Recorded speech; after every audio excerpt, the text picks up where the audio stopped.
I would like to take this opportunity to welcome to our podium, our watch night stage, the master and mistress or missus of ceremony for this evening, Mr. Paul Quinn and Tavia Hunt. Let's give them a round of applause, please. Good evening, ladies and gentlemen, our distinguished guests. Good evening, brothers and sisters. Welcome to Emancipation Watch Night, 188 years of freedom, eh? That deserves a round of applause.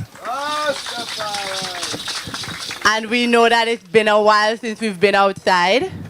And so as we blend with nature, let us absorb everything that is in our environment tonight, because the energy of our ancestors is real. And the fact that you have made an effort to come here tonight is representative of the love that you have for yourself. And so tonight, let us celebrate, let us clap, let us sing, let us dance, let us remember why we are here and who made it possible for it to be so. Indeed, indeed. And I'd just like to establish some early protocols. We're so very happy to have His Excellency Ambassador Lionel Maxhurst with us. Give him a round of applause, folks. We're also expecting the Prime Minister. He should be here in about a half hour. We can applaud him in his absence? I guess so. Hopefully he will really come. And then we're also expecting the Minister of Culture, Mr. Daryl Matthew. He's running late as well. Let's give him, he's here? Oh, he's here, the Minister of Culture is here. And let's welcome him. We're also expecting the Minister of Creative Industries, the Honorable Michael Brown as well. Let's give him an applause. And of course, we're so very happy to have our very, very special guest, of course, the chairman of our Reparations Support Commission, Ambassador Dorbreen Omard. And of course, all the way from Africa, from the Kingdom of Ido, and they'll tell you more about that. We have His Excellency Zambuki Namboka. I think I'm calling it wrong. But I'll get it before the end of the show, eh? Before the end of the program, I'll get it. Welcome, Your Excellency, sir. Welcome. Yes. At this time, we're going to, without further ado, we're going to call on the Nyabingi drummers to favor us with a rendition. Give them a hand, please. Give thanks that I can celebrate Emancipation Day, you know. But I need to emancipate I whole holistic body, you know, mind and soul in this time. Hallelujah. Jah. Yes, you know, and as a people come from far, you know, and I've been through many tribulations in the times before.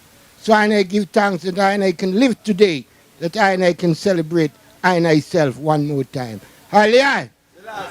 Jah. Prince and princesses must shout out of Egypt. Ethiopia now stretch forth their hands unto the name of living eye. Hallelujah. Jah. O thou the arm of Ethiopia, and I find worship. There is strut in thy heart, well in the path of righteousness lead I. Help I to forgive, that I must be forgiven. Teach I love and loyalty in earth is in Mount Zion. Endow I with love and wise man, knowledge and understanding to do thy will. Thy blessing unto I Almighty am. Hallelujah. Jah. Let the hungry be fed, the naked clothed, the sick nourished, the aged protected, and the infant cared for. Deliver I from the hands of our enemies, that I must be fruitful in these first days. When our enemies are parts in decay, in depths of the seas, in the depths of the earth, on the belly of a beast. Give I place in the holy king, man. Through the power of the King of Kings, Lords of Lords, conquering lion of the tribe of Judah, the elect of himself in the light of this world, and I van majesty. Hallelujah! Jah, first ancient king of iration, for Jah the Alpha and Omega, being without end, first and forever, protector of the rule of, protector of thy faith, the rule of the universe. So I hear level living I. Hallelujah! Jah, and I hear the most visible and invisible eye. Hallelujah! Jah, and I hail the most mighty and the honorable eye. Hallelujah. Joe. One perfect love to one and all. Welcome to celebrate oneself. Emancipate yourself from mental slavery. None but ourselves can free I and I mind. Hallelujah. Joe. Aye, aye. Jah, gloriful in words, gloriful in sound, and glory to the fullness of the irates of the Most High. Aye. Jah, and I give enough thanks, enough praises for the Nyabingi order. You know, I and I organizing and centralizing the fullness of the Rastafari movements in Antigua and Barbuda. Building strong institution and organization that is directed to establish true sustainable trades and development programs in pursuit of I ultimate aim goals and objectives of the 3R of redemption, reparation, and repatriation. Aye. Jah.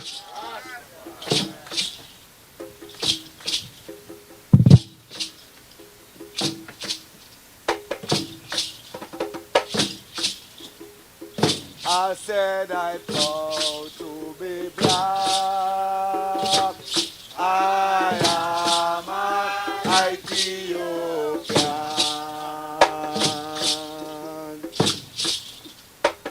I said I'm proud to be black. I am an Ethiopian.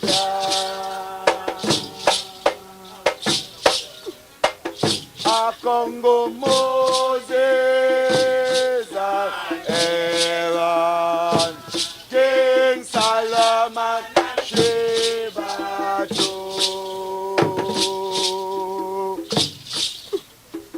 I said I'm proud to be black.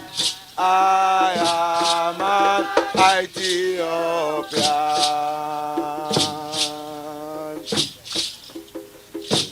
We African have a glorious history.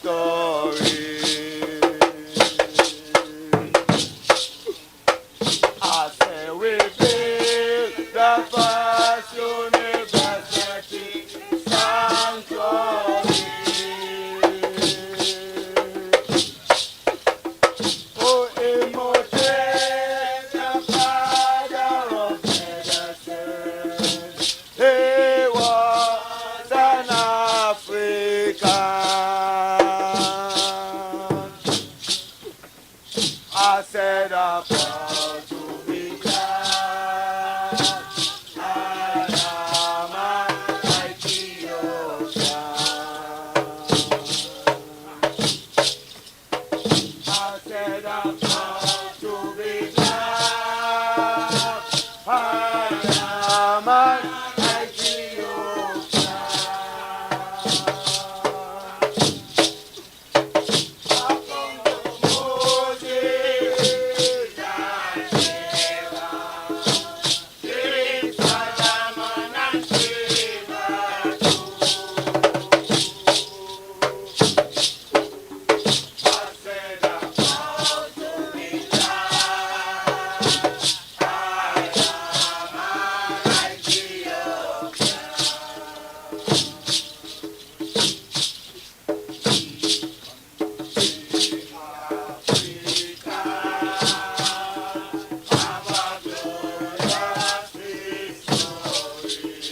Highly I, Selassie I, Jah, Rastafari, greet you in the divine name of His Imperial Majesty Emperor Haile Selassie I.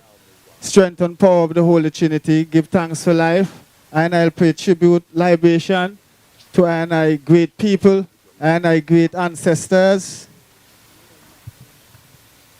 So, and I give thanks for the fight they have fought for I, you know, the struggles that they have so long toiled, and I cannot be, you know, let their works fall to naught. We have to stand strong as African men and women today. As it says there, heritage, reflection. So we pay libation to that. Ashe. We pay libation to the great leaders of Africa who stand up, even forge the OAU, now the African Union. Ashe. And I pay tribute to ancestors within the realms of slavery who stand up and fought. Men like King Court, Tomboy, Sakunde. Ashe. And I also pay libation to great leaders here, even VC Bird. Ashe. And I pay libation to elders in the Rastafari community. King Frankai, Ras Clark, Brother Shaka, Brother Clark and I pay tribute for the struggles as I fight, continuing the battle in this great court of African redemption, African liberation, African emancipation. Ashe. Give thanks and praises. Let the ancestor forever be with us and guide us through. Ashe. Bless you.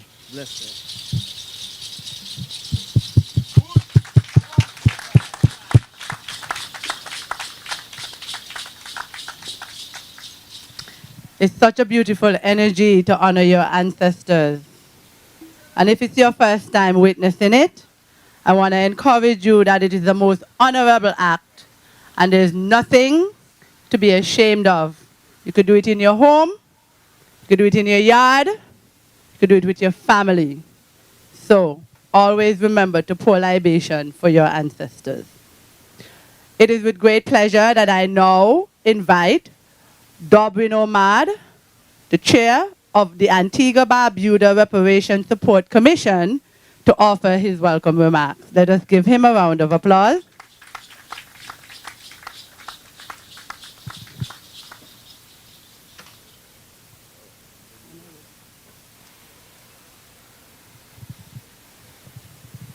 Thank you so much, Sister Tavia. I observe all protocols, but brothers and sisters, please allow me to pay special homage to our guest of honor, His Excellency Ambassador Oronio Namboka of the IDO International Network. IDO is the coordinating agency of the Alliance of Traditional Kings and Queens of Africa. You will hear from Ambassador Namboka a bit later, and I hope he will tell us a little more about IDO, about the connections that IDO has established with us here in the Caribbean, and about the work they do with the traditional kings and queens on the continent. It is indeed good to be back on the park. We haven't been here since COVID. And I do hope that we have learned some lessons from that pandemic. For me, one important lesson is that we breathe, inhale and exhale the same air. And it is difficult to get more interconnected than that. I hope we have not only recognized our personal responsibilities to family and friends, but also our social responsibility to one and all in our offices, in the banks, on the buses, in the malls. That recognition that we are one people. My duty here tonight is simply to welcome you to this, the Antigua and Barbuda Reparations Supports Commission 14th staging of this Watch Night gathering. This gathering staged in celebration and in commemoration of the 188th anniversary of the emancipation of our forebears from European enslavement. And some may ask, perhaps legitimately, why? For what? I think it's important that we recognize the resistance of our forebears against those who had guns in the first instance and moral and political authority in the second. Power and authority that lasted through the period of enslavement and the colonial period, which ended for us in 1981. We think it's important to our reparations struggle to recognize that through the Emancipation Act, the British Emancipation Act of 1833, that was the first time in law, in international law, that Britain recognized and approved what had been practiced on the high seas and in these colonies here in the Caribbean, that Africans, our forefathers, our foremothers, were chattel, were property to be bought and sold like cattle. In 1834, 1835, Britain borrowed 20 million pounds to actually buy 665,000 enslaved Africans in this region. Freedom from their plantation owners and enslavers. But we tend to overlook, because it did not happen here in Antigua, that Britain also enforced an apprenticeship period of 4 years of continued free labor in our outer territories, accounting for a sum of an additional 27 million pounds. We are talking about the equivalent today of $20 billion, today's value. Tonight, as every day and every night, we remind Britain of that gross violation of human rights law and demand the reparations for its crime against humanity. Importantly also, because I think we're on a crest, a new move of political strengthening of what I refer to now as global Africa, we noticed that over the last decade, an important shift in both our African continental vision and the Caribbean vision has taken place. I think we have begun to see each other again, to work together, to rearrange this world and make the African central and important to its operation. Historically, it is important to recognize that the theology, the ideology of Pan-Africanism is a Caribbean concept, born of the thinking of Caribbean people who, although they had not been to Africa, in their spirits yearned for the connection with the motherland. A theology, an ideology born of the thinking of Caribbean people like George Padmore of Trinidad and Tobago, Amy Césaire of Martinique, Jean-Prince Mars of Haiti, followed by the work of the great prophet Marcus Garvey in the 1920s. And it's important too to remind you that that great Garvey movement had quite a few Antiguans in its leadership. Antiguans like George Weston and Bishop Maguire. The Antigua and Barbuda Reparations Support Commission has been playing a role in improving and increasing the synergy between Africa and the Caribbean. Our African Liberation Day lecture of a few months ago was delivered by an African professor, Sam Entewusu. And that lecture was about the role of traditional kings and queens in Africa. Tonight, we welcome Ambassador Namboka to our shores, and specifically to our Watch Night gathering. We applaud also the efforts of our CARICOM governments to join with committed African leaders to declare September 7th Africa CARICOM Day, a day when our synergy shifts from dialogue only to the practical necessities of survival in this cruel capitalist world led by Europe and the United States. When we shift to issues such as shared trade and investment, tourism, agricultural development, air transportation links, the removal of barriers to travel, such as visas, and importantly, to focus on people-to-people exchanges. We need to renew our relationships as family to get back together as one people. So I'm asking you to be prepared for another gathering on Wednesday, the 7th of September, to celebrate Africa CARICOM Day. But also that we must, from this point on, take note of the commitments made by our governments and devise ways to monitor their progress. And so again, I say welcome. Welcome to this Watch Night gathering. It's tonight. It's produced by Ambassador Liverpool and Ms. Shana Mitchell. Yeah, sure you'll see them around. And I know for sure that they have a wonderful show, a wonderful exchange of ideas, of music and poetry, etc., here for us tonight. I thank you very, very much. Thank you very much, Ambassador Omar. And of course, we're so happy to see all of you. He extended words of welcome, but I'm extending words of welcome to my co-host, Tavia Hunt.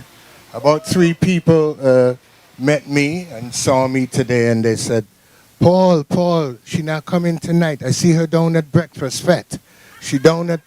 So I was in a panic, so I called her and I said, Tavia, look, everybody telling me you're down by Breakfast Fete. She said, don't worry, Paul, I will be there. And she's here. So welcome, Tavia.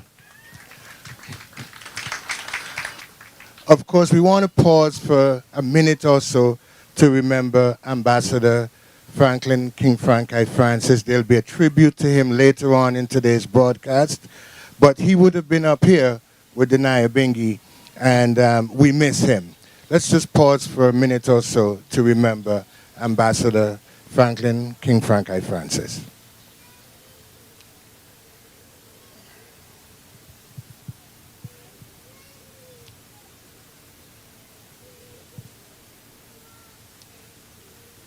Jah Rastafari. Folks, at this time we're going to present a video greeting from His Royal Highness Tanil Robinson. I draw your attention to the monitor. A greeting from Ambassador Robinson. Good day, my paternal and fraternal greetings to all of you out there in Antigua and Barbados on these celebrations of Emancipation today. The ancestors of Africa, your descendants, join me in wishing you and this festivity successes, and in the committee, the reparatory committee, also prosperity in whatever they are doing.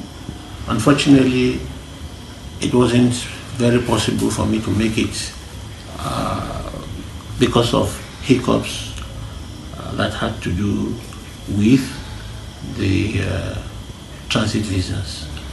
But I hope that I'll be able to be notified on time for next year celebrations. We are very concerned with the struggle for our liberations. We are very concerned with bringing the spirits of our African descendants. Well, we want to thank His Royal Majesty King Tani Robinson. And as we continue with our celebration, I want to invite Ras Coyote back on stage to do a performance for us. Let us welcome him.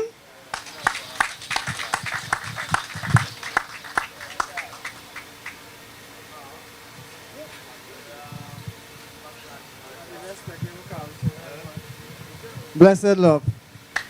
Highly high. Well, you know, it's about strength and power. You know, because history taught us where we're from and where we should be. So, you know, we got to reflect and reminisce on Sankofa by checking out our history so we can direct our path forward in the future.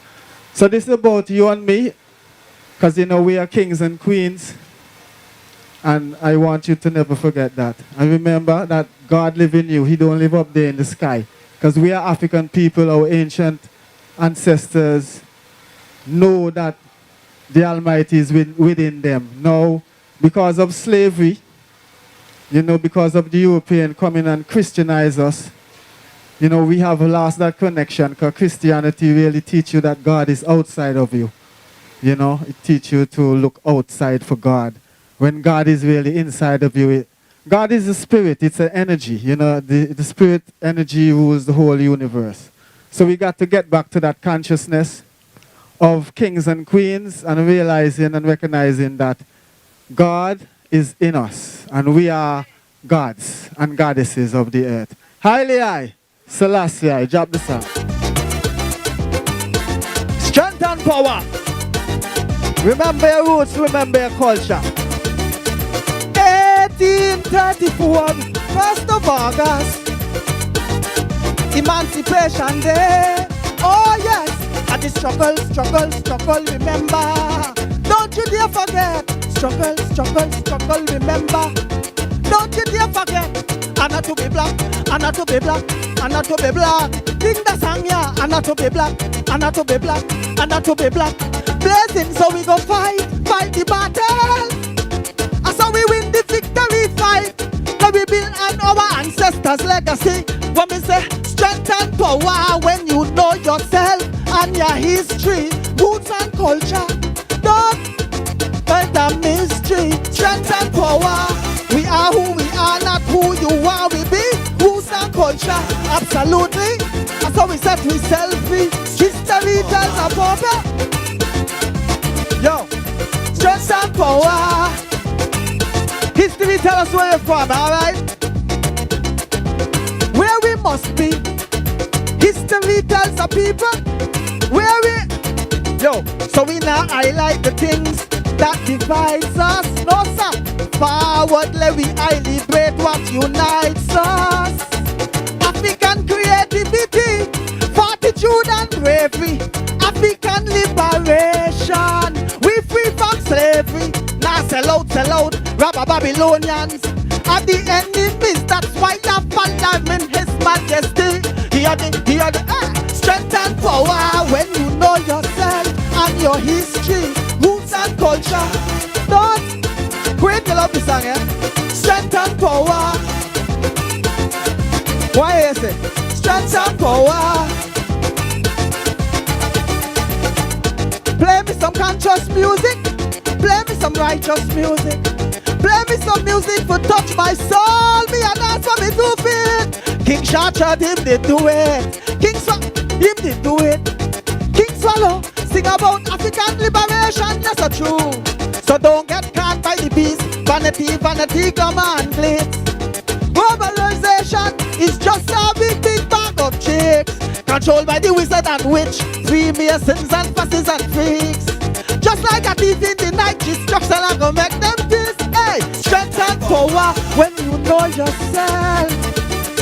Roots and culture, straight from Africa, ain't no mystery. Strength and power, we are who we are, not who you are, we be. Roots and culture, absolutely. That's how you set yourself free. 1834, 1st of August, that's why we celebrate, you know. Emancipation Day.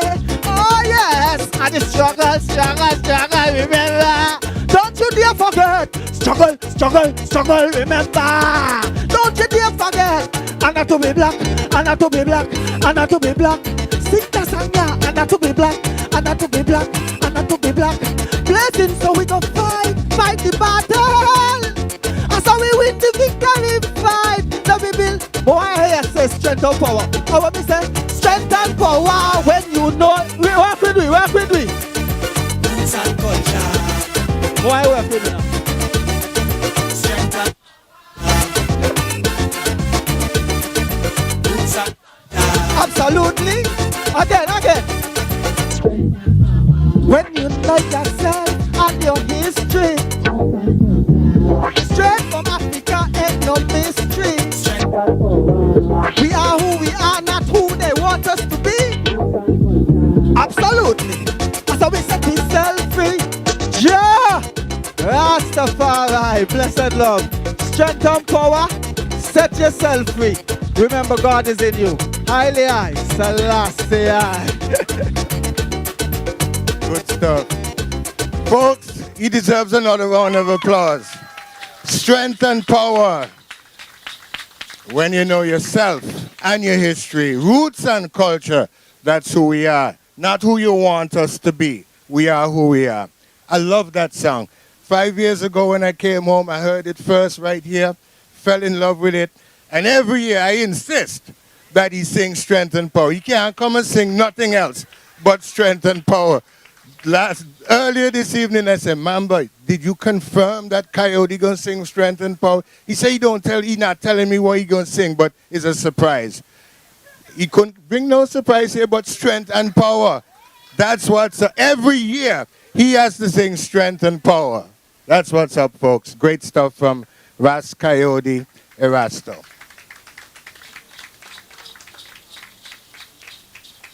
At this time, we're going to be favored with another video presentation from Princess Nikai. We draw your attention to the monitor. Your Excellency, Ambassador Irene Namboka, our ideal representative and from the African continent that has visited the Caribbean, Antigua and Barbuda. We are greeting you and we are greeting the state government. We are greeting all the ambassadors and the organizers of those celebrations. We want to thank you for the opportunity for us to travel and meet and reconcile and reconnect with you.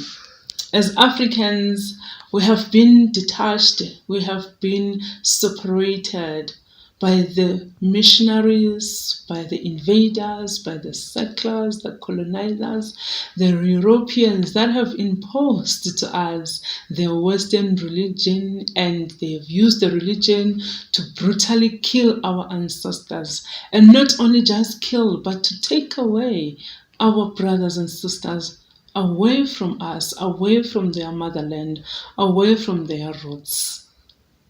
Today, we can say we are free from such chains, but I want to say to you, it is not yet Uhuru.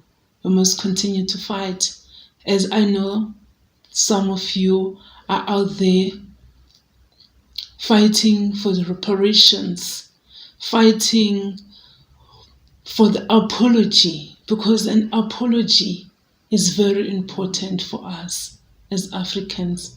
Even in our continent, there's a lot of things that have been done to us. We are still fighting for those reparations. There are many countries here that they have been brutally killed, destroyed. Our kingdoms have been destroyed. A lot of countries no longer have traditional leaders. So we want to be in solidarity with you. We want to hold hands. I want to unite so that we can make one voice to the whole world as Africans. We love you. Don't forget that you are our brothers and sisters, even when we are separated by the oceans. But we shall create those bridges and that are going to bring us together all the time. You must know who you are. Maibuye yi Africa. Thank you so much. Such a heartwarming message from Princess Nikiri. Didn't you feel that? I almost cried. Let us give that another round of applause, please. I felt her love coming through that video, and I hope we all received it. It is with great pleasure that I now invite Honorable Michael Brown, Minister of Creative Industries and Innovation, to give us his remarks. Let us give him a round of applause as he comes to the podium. Good night, everybody. Good night, everybody. All right. Let me, please allow me to adopt the protocols already established. As we gather to commemorate the 188th anniversary of Emancipation, let us not forget that we as Africans in the West, we come from a rich heritage of kings and queens. African societies have been led by kings and queens for centuries, and that, or heritage as Africans, is a rich example of the structure of culture and the way of life for us. The hosting of this Watch Night celebration provides the opportunity for us to embrace the efforts to re-educate ourselves and to set for children to become more educated about African history, culture, and heritage. Emperor Mansa Musa, who reigned over Mali in the 14th century, King Osi Tutu of Asante of the 17th century Ghana, were successful African royal figures who shaped the course of history in West Africa through their strength, their vision, and their wisdom. Therefore, our coming together here tonight is a recognition of our emancipation that allows us to reflect on our rich and glorious history of the African continent, giving hope and inspiration to all. So, as we gather here, let us usher in Emancipation 2002. Let us pledge to learn more about our African ancestry, learn more about the African core values created for the coexistence of human civilization, and to spread the word that Africa is a cradle of human civilization. Let us continue to celebrate our African royalty and heritage. Happy Emancipation, Antigua and Barbuda.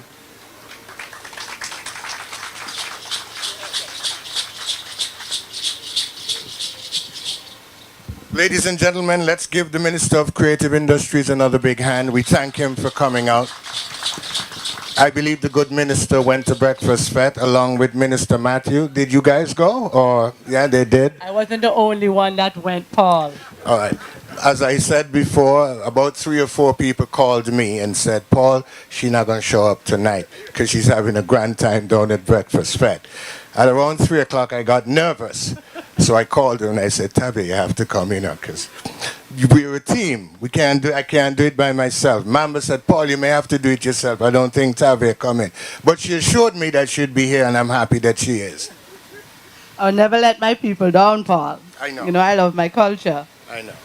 It is with great pleasure that I now invite our distinguished guest, His Excellency Ironio Namboka, Vice President of IDO Network International, to bring greetings on behalf of the African Kingdom Diaspora Alliance. Let us welcome him, please. His Excellency.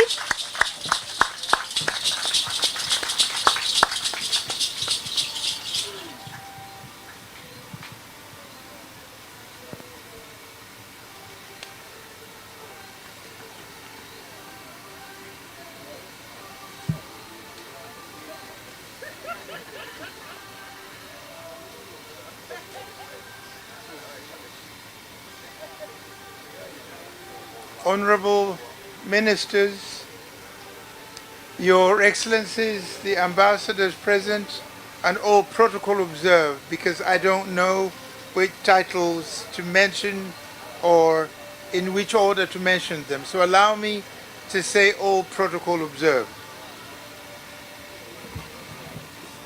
Thank you.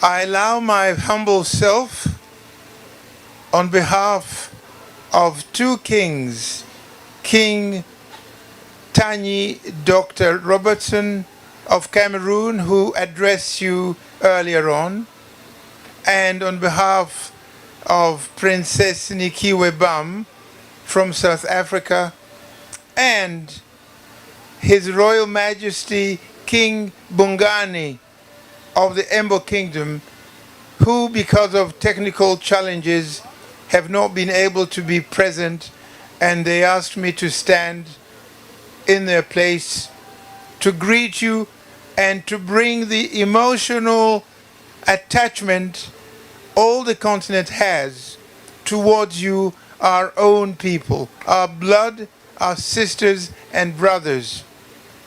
Those are the greetings I would like to start with before I say the few words I thought I should say on this occasion.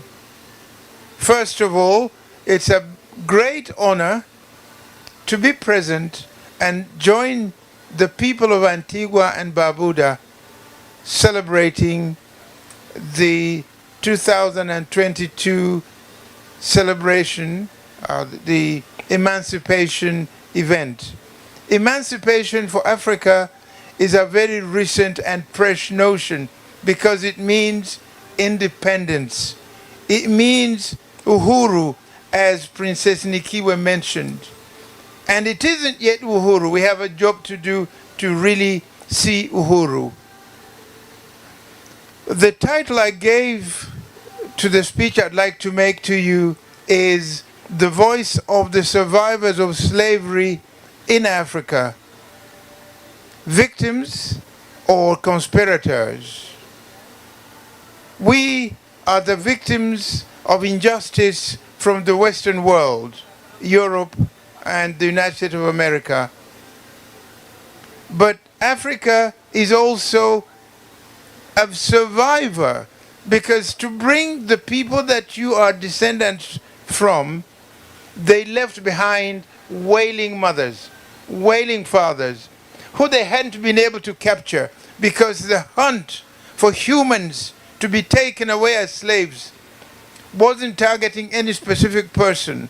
Those who remained and were not killed on the ground were survivors in very much the same way you, because of the resilience of the African gene, 500 years since your ancestors came to this part of the world, you're still alive and kicking and swearing to go higher and higher. That is the unbeatable African spirit. Now, for well over now half a century, there has been a grand, systematic and persistent narrative as part of a project determined with an effort to falsify, distort, and sometimes even obliterate historical facts about Africa and the African people. However, as the wise said, time is a solver of problems. Today, thanks to the unprecedented scientific technological advancement, equally determined efforts by objective scientists, historians, archaeologists, linguists, and anthropologists, we, the Africans ourselves, are taking the responsibility to tell the world our own version of who we are and what happened to us. We challenge the widely propagated narrative by self-appointed specialists on Africa who would like to be regarded as the monopoly holders of human civilization. An earlier distinguished speaker, Ambassador Dermadi, the brain, said the beginning of civilization was on the African continent. In fact, humanity itself, biologically, germinated on the surface of the earth in Africa.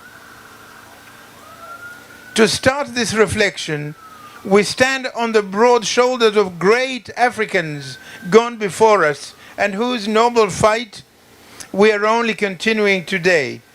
One of these great men said, and I quote here, decisively recognizing the scientific errors of interpretation, even in the field of heritage, is critical to understanding Africa. There is pretense that deceives itself in certain schools of thought by trying to base its moral construction on the most monstrous falsification man has ever been guilty of, while at the same time asking the victim to forget in order to move forward. That was Sheikh Anta Diop, the great scientist, historian, archaeologist, and physicist. As an African myself, born on the chosen continent and representing IDO network here, I invite you, ladies and gentlemen, brothers and sisters, to observe a minute of silence in memory of this man, Sheikh Anta Diop. Add to him Ivan Gladstone van Sertima. Add to that Marcus Garvey. Also in the silence remember Shaka Zulu.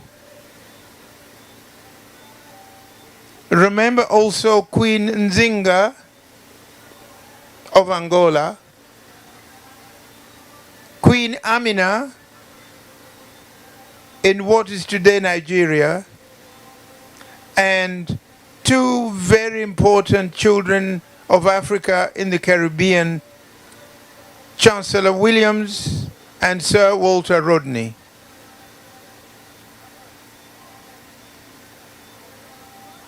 One of the most successful misrepresentation of great ideas and their origin is the notion of the Golden Rule. This idea of the Golden Rule is very badly and commonly represented, which most of us here are quite familiar with. Who is it attributed to, this Golden Rule? Jesus, and of course, a white Jesus. That is approximately 2,000 years ago, and certainly not from Africa. Researchers, however, trace its origin way back to well over 3,000 years before that. It was found to have been an epitaph in the Book of the Dead, written by ancient pharaohic Egyptians. This leads us now to the next, more contentious question of who these Egyptians were. Who are the authors of the notion of the Golden Rule? Were they Africans? And if they were Africans, were they really black people? The name I gave you at the beginning, Sheikh Anta Diop, the most controversial Egyptologist, as an expert of the last century in Africa, we are familiar with those who are interested in human civilization on earth, that Africa is the cradle of human civilization. Those arguments advanced by Sheikh Anta Diop come out clearly when you read the book, The Destruction of African Civilization by Chancellor Williams. Once again, an African child in the diaspora who left us his labor and sweat. The book is The Destruction of the Civilization of Africa. The work by these two scholars brings out irrefutable findings on what Africans on the continent were, before the eruption of barbaric looters and destroyers. Closer to us today, we have Professor Bwembambong in his book, When Africa Was Europe's Black Gold. This man excavates archival data that must widely be disseminated for the benefit of Africa's new generation, both on the continent and in the diaspora.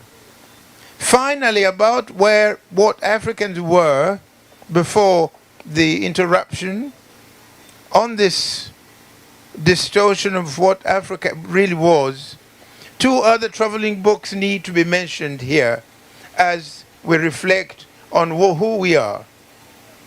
Of course, the Eurocentric pseudo-scientific intellectual propaganda will not want to hear that before Columbus, Africans had come to the Caribbeans, way before Christopher Columbus. We also know that there has been a thinker, another African child in the diaspora called Carter Woodson, who wrote The Miseducation of the Negro. We on the continent, like you, the children of Africa in the diaspora, have had 400 to 500 years of miseducation. We don't know who we are. And I'd like to recognize the meaning of the gentleman who came here a while ago, the tall African child, who was seriously telling us things, but amusing this usual African sense of humor in the middle of very serious communication. It is with the above background that we now tackle the question I was asked to talk about this evening, when for the first time in our preparatory work, a team of IDO's activists and Ambassador Brain Domadi invited me as someone from Africa to address the question, were Africans on the continent captured, or did they capture fellow Africans and sell them? This is a subject I was invited to share thoughts about with you. Were African kings and queens part of the project that got your ancestors taken away from the continent and benefited from that activity? I take the point of departure, as I want to answer this question, from the question, what were Africans before Europeans came like? What were they as a civilization? What kind of people were they? Around the year 1235, there was a great emperor in the area which we today call Mali, but it was Sudan. It was a very big empire. The emperor was Sundiata Keita. This emperor issued a declaration, a charter to his people. The charter is called the Kurkanfuga Charter, or the Manden Charter. It was the code of behavior of people in his empire, and that goes to a large extent for the whole of African people. This man, anticipating what the world, from the Western world, let's say, created in 1948 as the Universal Declaration of Human Rights, in 1235, this African emperor issued a charter, and in that charter he said, do not ill-treat the slave. We are masters of slaves, but not their bag to be carried. He went further. Never offend women, our mothers. We should help those who are in need. everybody has a right to life and to the preservation of his physical integrity. That tells you how the people from the civilized European nations, and I'm using the word civilization here with quotes, who came to Africa from about 1450, 16th century, 15th century probably, and insisted on doing what they wanted to do against the African people. And when they came, their culture was might is right. If you were weak, they beat you up, they defeated you, they subjugated you, and they took away your mother, took away your father, took away your child. That was exactly the opposite of what the African code of conduct in life was. Sundiata Keita's charter. And it goes back to echo the golden rule, which the pharaohs of antiquity had laid already. So, after the Mandan Charter, we should start to look at what was happening in the countries which came to the African continent, as I said, after 1400, after Columbus found his way to the Western world from the African continent. There are travelers in Africa around the year 1352, 1353, and this man was an Arab from the Middle East. He describes the kind of society Africa was, if we want to know the habits, the atmosphere that existed on the continent. This is what he wrote. Acts of injustice are rare among them. Of all the people, it's them who are least inclined to commit them, the acts of injustice. And the black sultan, that means the king or chief, never pardons anyone, whoever it is, who was guilty of injustices. Throughout the country, perfect peace prevails. One can live there and travel everywhere without fear of being robbed or plundered. They do not seize property belonging to white people who die in their country, despite the fact that these would be of great value. They don't touch them. This is a quote. I'll give you the name, Ibn Battuta. Ibn Battuta was an Arab traveler between 1352 and 1355. But that was not all there was. That was about an entire century before the much vaunted Christopher Columbus would go and discover, what they call it, to discover the West Indies. This part of the Earth's surface, including what we now call Canada and the United States of America, became a place where West Europeans would go. And what did they do when they came to this part of the world? Because we are talking about civilization as it was in Africa, as that Arab traveler has told us, and what Columbus and his friends would do. The natives of this part of the world met European Christian civilization from about 1492. The head of the church in Europe at that time was Pope Nicholas V. And normally in our own upbringing, when you speak about religion, it is a good thing. It is a humanizing thing.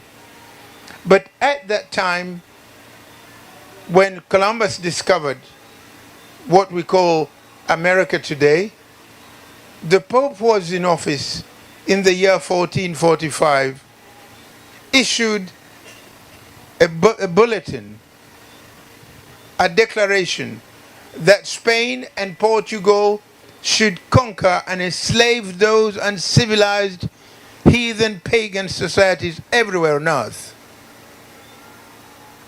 The people I just told you, the civilization as it was, the charter of Kurkan Foga in Mali, and the Arab traveler who described and said you can't find an act of injustice, the Pope at that time said no, go and capture them and enslave them and make them Christians because they are pagans and primitive. From about that time, Europeans searching for human labor for their sugar plantations and cotton fields, competing against one another in cruelty and lust against, they set out viciously and invaded African countries with Portugal in the lead under the blessing of the church at that time. Entrepreneurs, governments and church perpetrated barbaric genocidal acts. All sorts of crimes were permitted against the people of Africa. Atrocities included mercenary soldiering, resulting in mass killings of native populations in the same manner the Amerindians had been treated before being literally decimated. In Africa, the hunting for humans aimed at capturing them alive, subduing and turning them into their own hunting gangs. They would catch Africans and force them to catch fellow Africans. They would get a king that was not cooperating, subdue him, fight him for years, and we shall see the kings at the end of this speech. Resistance to the marauding forces meant death, regardless of who the rebellion came from, man or woman, ordinary person, chief or queen. The victims or captives were then taken as goods for trade between European countries, the countries themselves. The invaded used deadly, highly sophisticated weapons in fighting a peaceful people, armed merely with the spears and arrows, and killing and destroying homes, villages, nations on the African continent. It was a massacre that was going on by the civilized people. But there was formidable resistance to the European slave hunters throughout the continent, and this is now beginning to answer the question we asked. Africans before the Europeans came to the continent lived their lives. They lived more or less like a peaceful continent. After the Europeans came, people were set against each other. If you didn't fight to join the hunters of slavery, forces were set against you and enmity grew up. Nevertheless, there was resistance. One of the people that I want to mention that resisted the slave traders, and no, not even traders, but capturers, hunters, was Queen Amina Zraunia Zazua, who lived between 1533 and 1610. She was a warrior queen, expanded her territory of the Hausa people of North into North Africa, and was a large entity, but when the Europeans came to try and capture that land eventually. But that woman fought and resisted Europeans who had come because they had their commercial ambitions that were to depend on capturing people on the continent. There was another woman, king, Queen Zingambande, in what we'd call Angola today. Queen Zingambande ruled, or rather lived between 1583 to 1663. She was the queen of the kingdom of Ndongo and Matamba, 1631, 1633. This lady made the Portuguese fail to do what they wanted for 37 years. So when we talk about people being collaborators in having African people, African children, or families selling their own people, it is a narrative calculated to call the victim the culprit. Africa was not involved in slaving. Africa was attacked, invaded by Europeans to take away humans for use in the lands they had discovered in the Western Sphere. Those kings and queens that you may hear that collaborated are comparable to the stooges we have today on the continent after independence. You will recall that when in 1960, Belgian Congo had a man, a very luminary thinker, Patrice Lumumba. But as soon as they saw the quality of man he was, they did everything, killed him, and put Mobutu Sese Seko in his place. And this demagogue and puppet for 40 years remained as the president of Congo. Slavery, the hunters of slaves in Africa, started in the 15th century. And that hunting and slaving went on until about 1900, yesterday. And they did all these things. They would depose kings that were for the people, sabotage, play tricks, and put there errand boy kings. And these are the fellows they say were enjoying the selling and trading. Those who cooperated under duress. You've just heard those who knew the African societies. What about the golden rule I said about? The golden rule was do to your friend exactly as you'd want that friend to do to you. If that has been the code of behavior, of life in Africa, and it continues to this day, but it has been distorted and falsified, first of all, presented as if it came from Europeans coming to teach Christianity. It wasn't. Christianity is a reflection largely of the values Africans themselves had already. But those who teach Christianity didn't live to the demands and standards of Christianity. I've had an opportunity to live in countries away from my own. I was born in East Africa, in Uganda. But I've gone to Senegal and been to Gorée Island, the island where the slaves finally would go to a point of no return. I've also been to Cape Coast in Ghana, another fort. I've been to Tanzania, to Bagamoyo. It's another port. In fact, ridiculously, the port carries the name Fort Jesus. It's criminal. But these people would have the kind of bunker. On top, they would have a church, and the agonizing people of Africa, captured, dying, wounds, hunger, disease, underground. And the slavers would be celebrating Mass on top. Now, some of us happen to be Christians. I am a Catholic. But we need to develop a level of knowledge that separates beans from pebbles. And our teachers have not taught what we should be taught. We were taught things that ought not to be taught. I'd like to go from here and develop the theme that Africa has resisted injustice.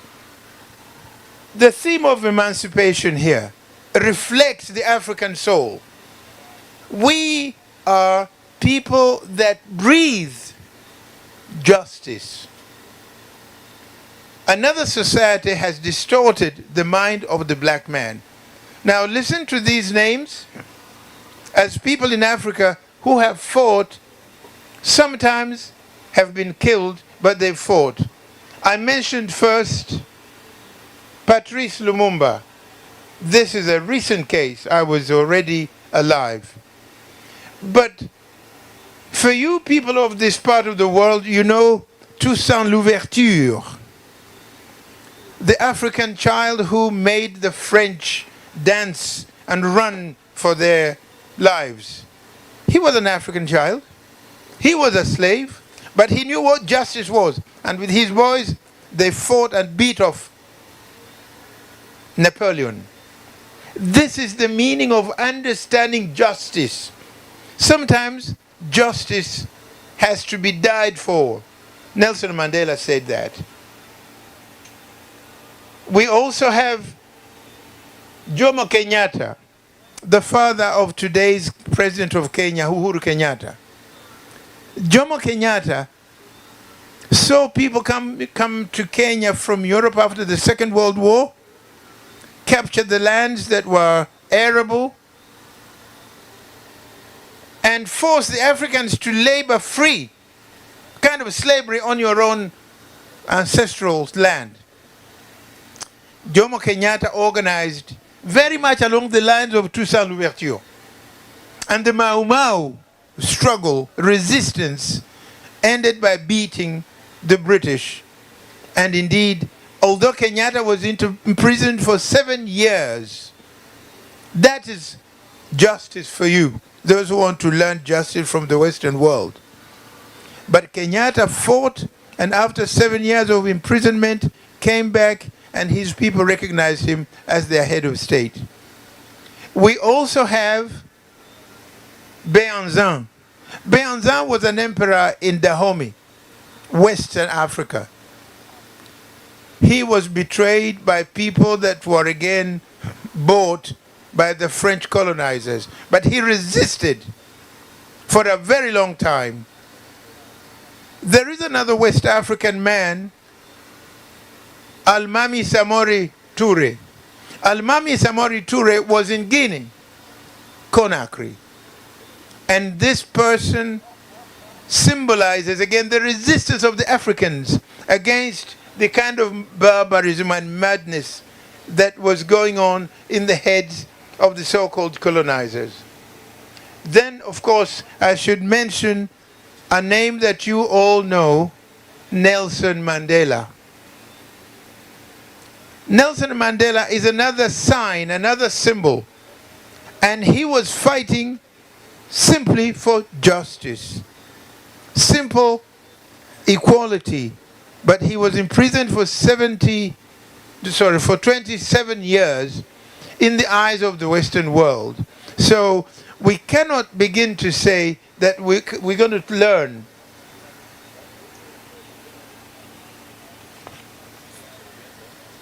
Okay. So we are not going to learn lessons from other societies. Africans have always had a meaning for justice. Maybe to cut a long story short, I should say this. We, in all these that look like anomalies, we have a reason to breathe a little air of positive news. Although I gave you the name of the person who was the head of the Catholic Church that approved that black people were savages and should be Christianized and civilized through that, anybody who is thinking and who is committed to spirituality will have been listening and asking questions. But that was in 1455. We have news as we speak now, last week, on the 25th of July, the present head of the church, a Christian church, in Canada, made an earth-shaking statement when he said that the church was very wrong, that he heartily apologizes for what the church did in Canada to the people. I think I should read the words he said.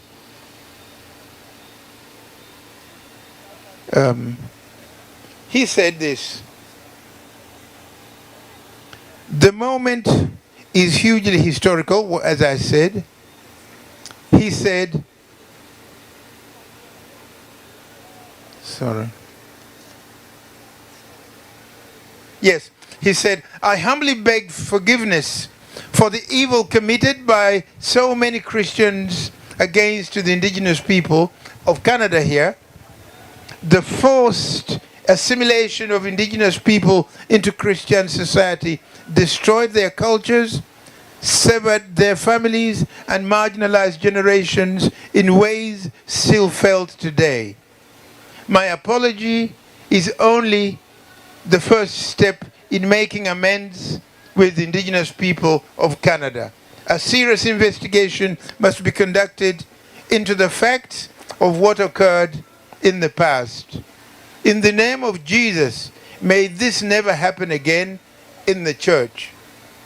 This piece of information is very relevant because we've grown up to be believers in faith, spiritually, genuinely. If Pope Nicholas in the 15th century spoke stupidity, the Pope today has reason to say what he has said and to appeal.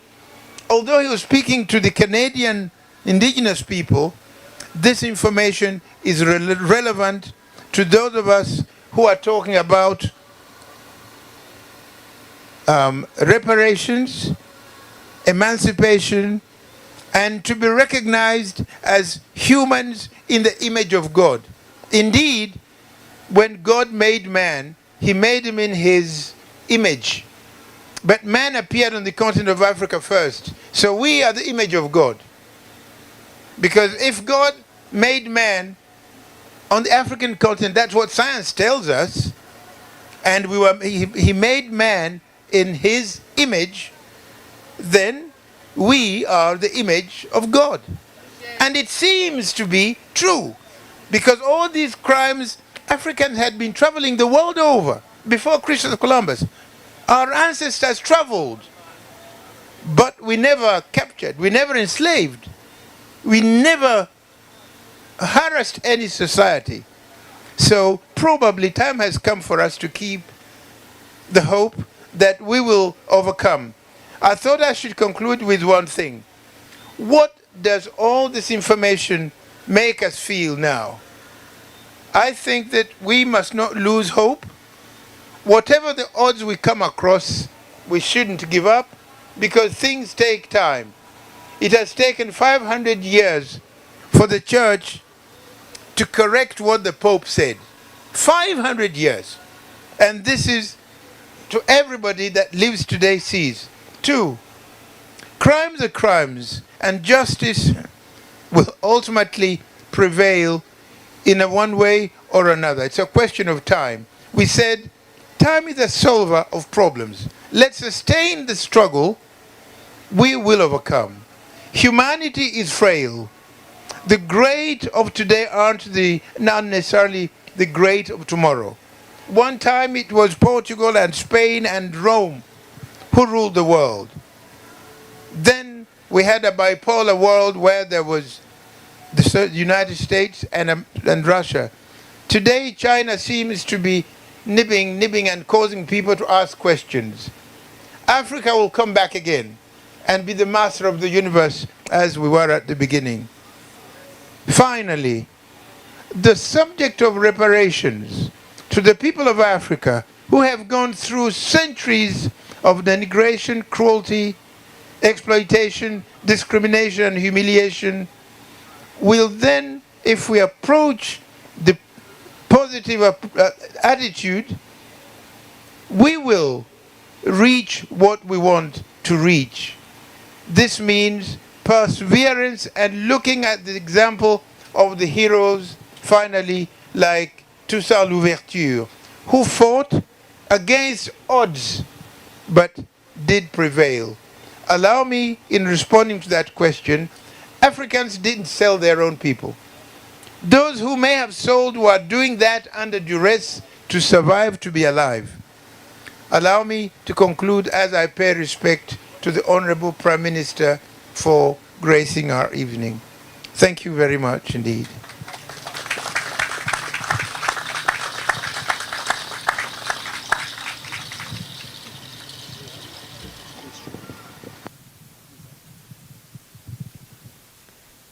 Let us indeed give His Excellency Namboka a really resounding round of applause. Not only were your greetings profound, but extremely empowering.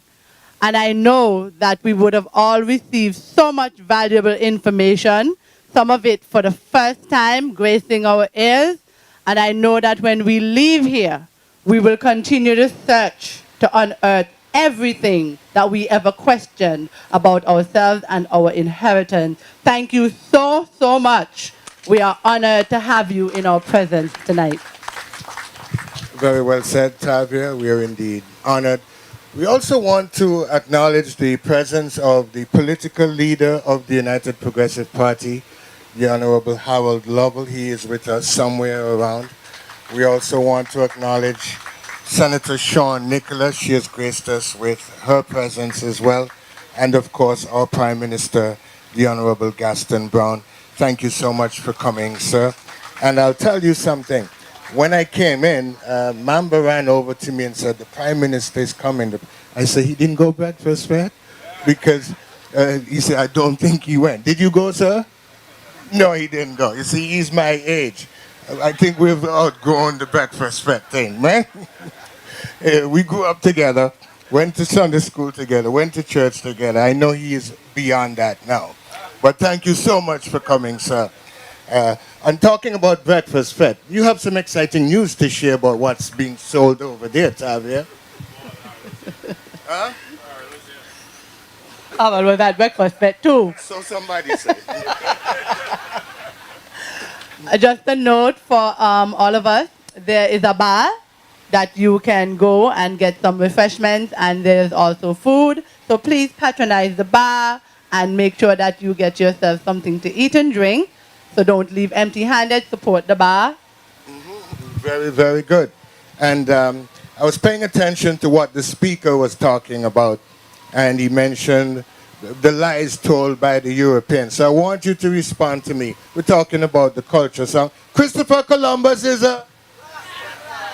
No, I'm not hearing it loudly enough. Christopher Columbus is a damn... That's what's up. Folks, it gives us great pleasure to introduce our very next guest, a special artist here in Antigua and Barbuda. Sammy C, put your hands together, folks.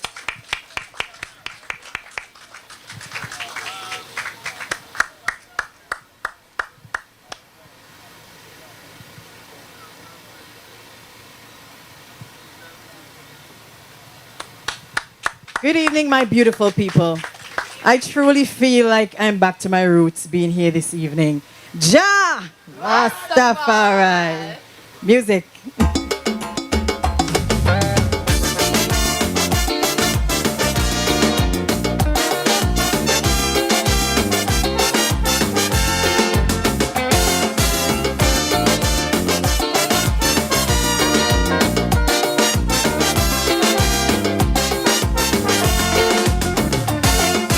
Black man, you better know yourself.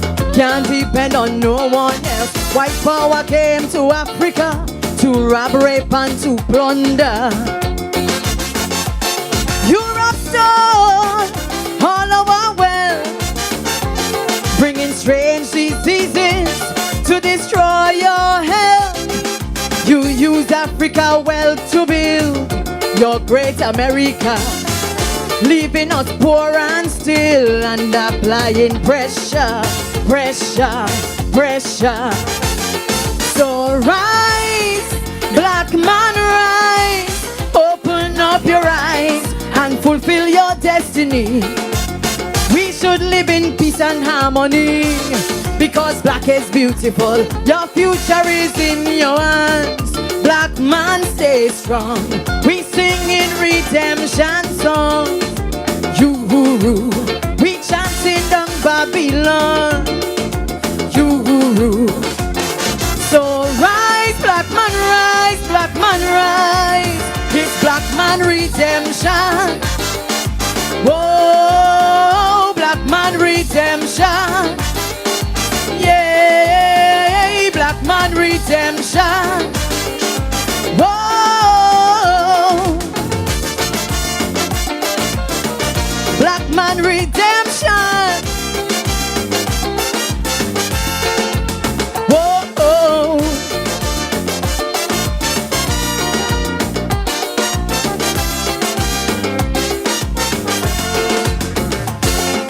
black man, you better know your culture. History of Africa, how black man was really strong. 500 years of oppression, how we survived genocide and slavery. White power couldn't stop we. Our foreparents could hardly read and write. It wasn't easy, but that didn't stop them from fight. Power in unity, unity, unity. So rise, black man, rise. Open up your eyes and fulfill your destiny.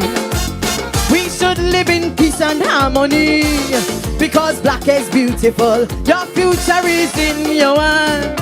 Black man, stay strong. We sing in redemption songs. You, we chanting down Babylon. You,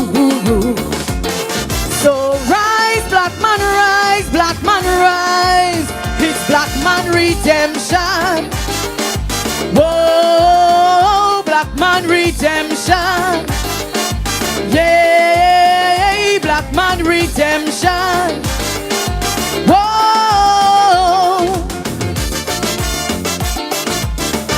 black man redemption. Whoa,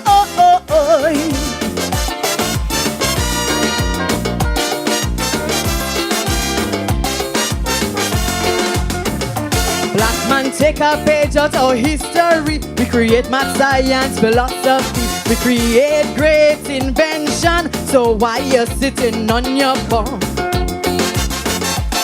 Blaming friends and family, everybody.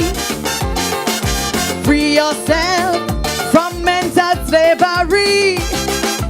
What have you done to help yourself? Blame yourself and no one else. Just what have you done to help yourself? Blame yourself and no one else. No one else, no one else. So rise, black man, rise. Open up your eyes and fulfill your destiny. We should live in peace and harmony, because black is beautiful. Your future is in your hands. Black man, stay strong. We sing in redemption songs. You, we chanting down Babylon. You, so rise, black man, rise, black man, rise. It's black man redemption. Whoa, black man redemption. Yeah, black man redemption. Whoa, black man redemption. Whoa,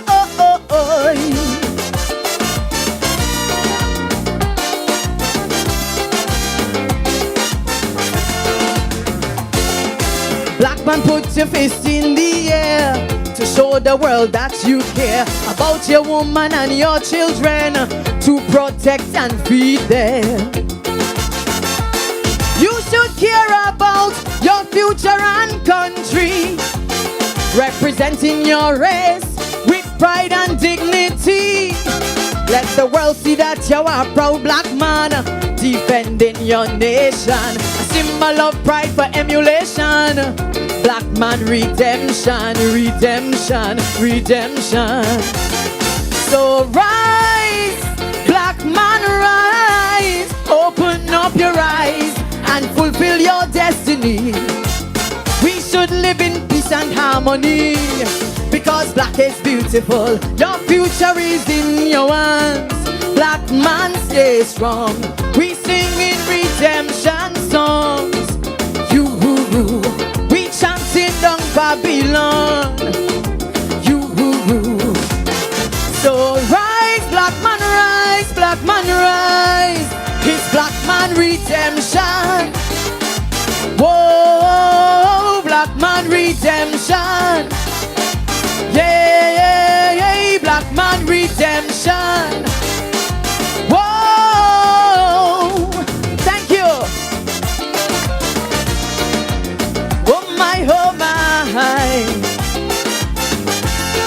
Come on, we can do better than that. Black man redemption. Thank you, Sammy C. Well received. We're now going to... Well, I like the exhortation for us to rise.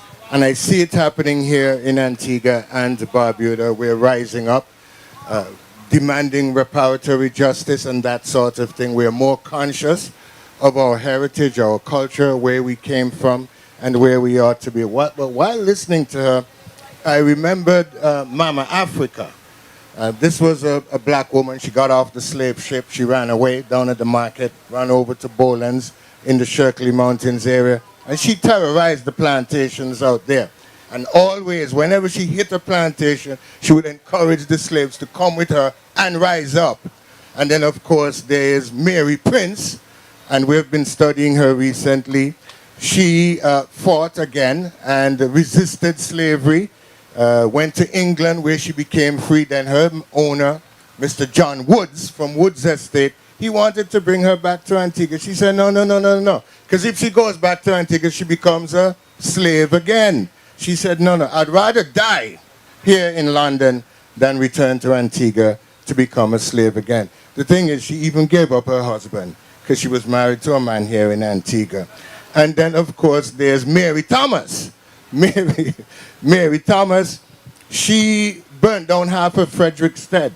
She was a black woman who was a fighter and a struggler. She was of Antiguan extraction, went over to St. Thomas and fought, again encouraging black men to rise up, stand up, and fight.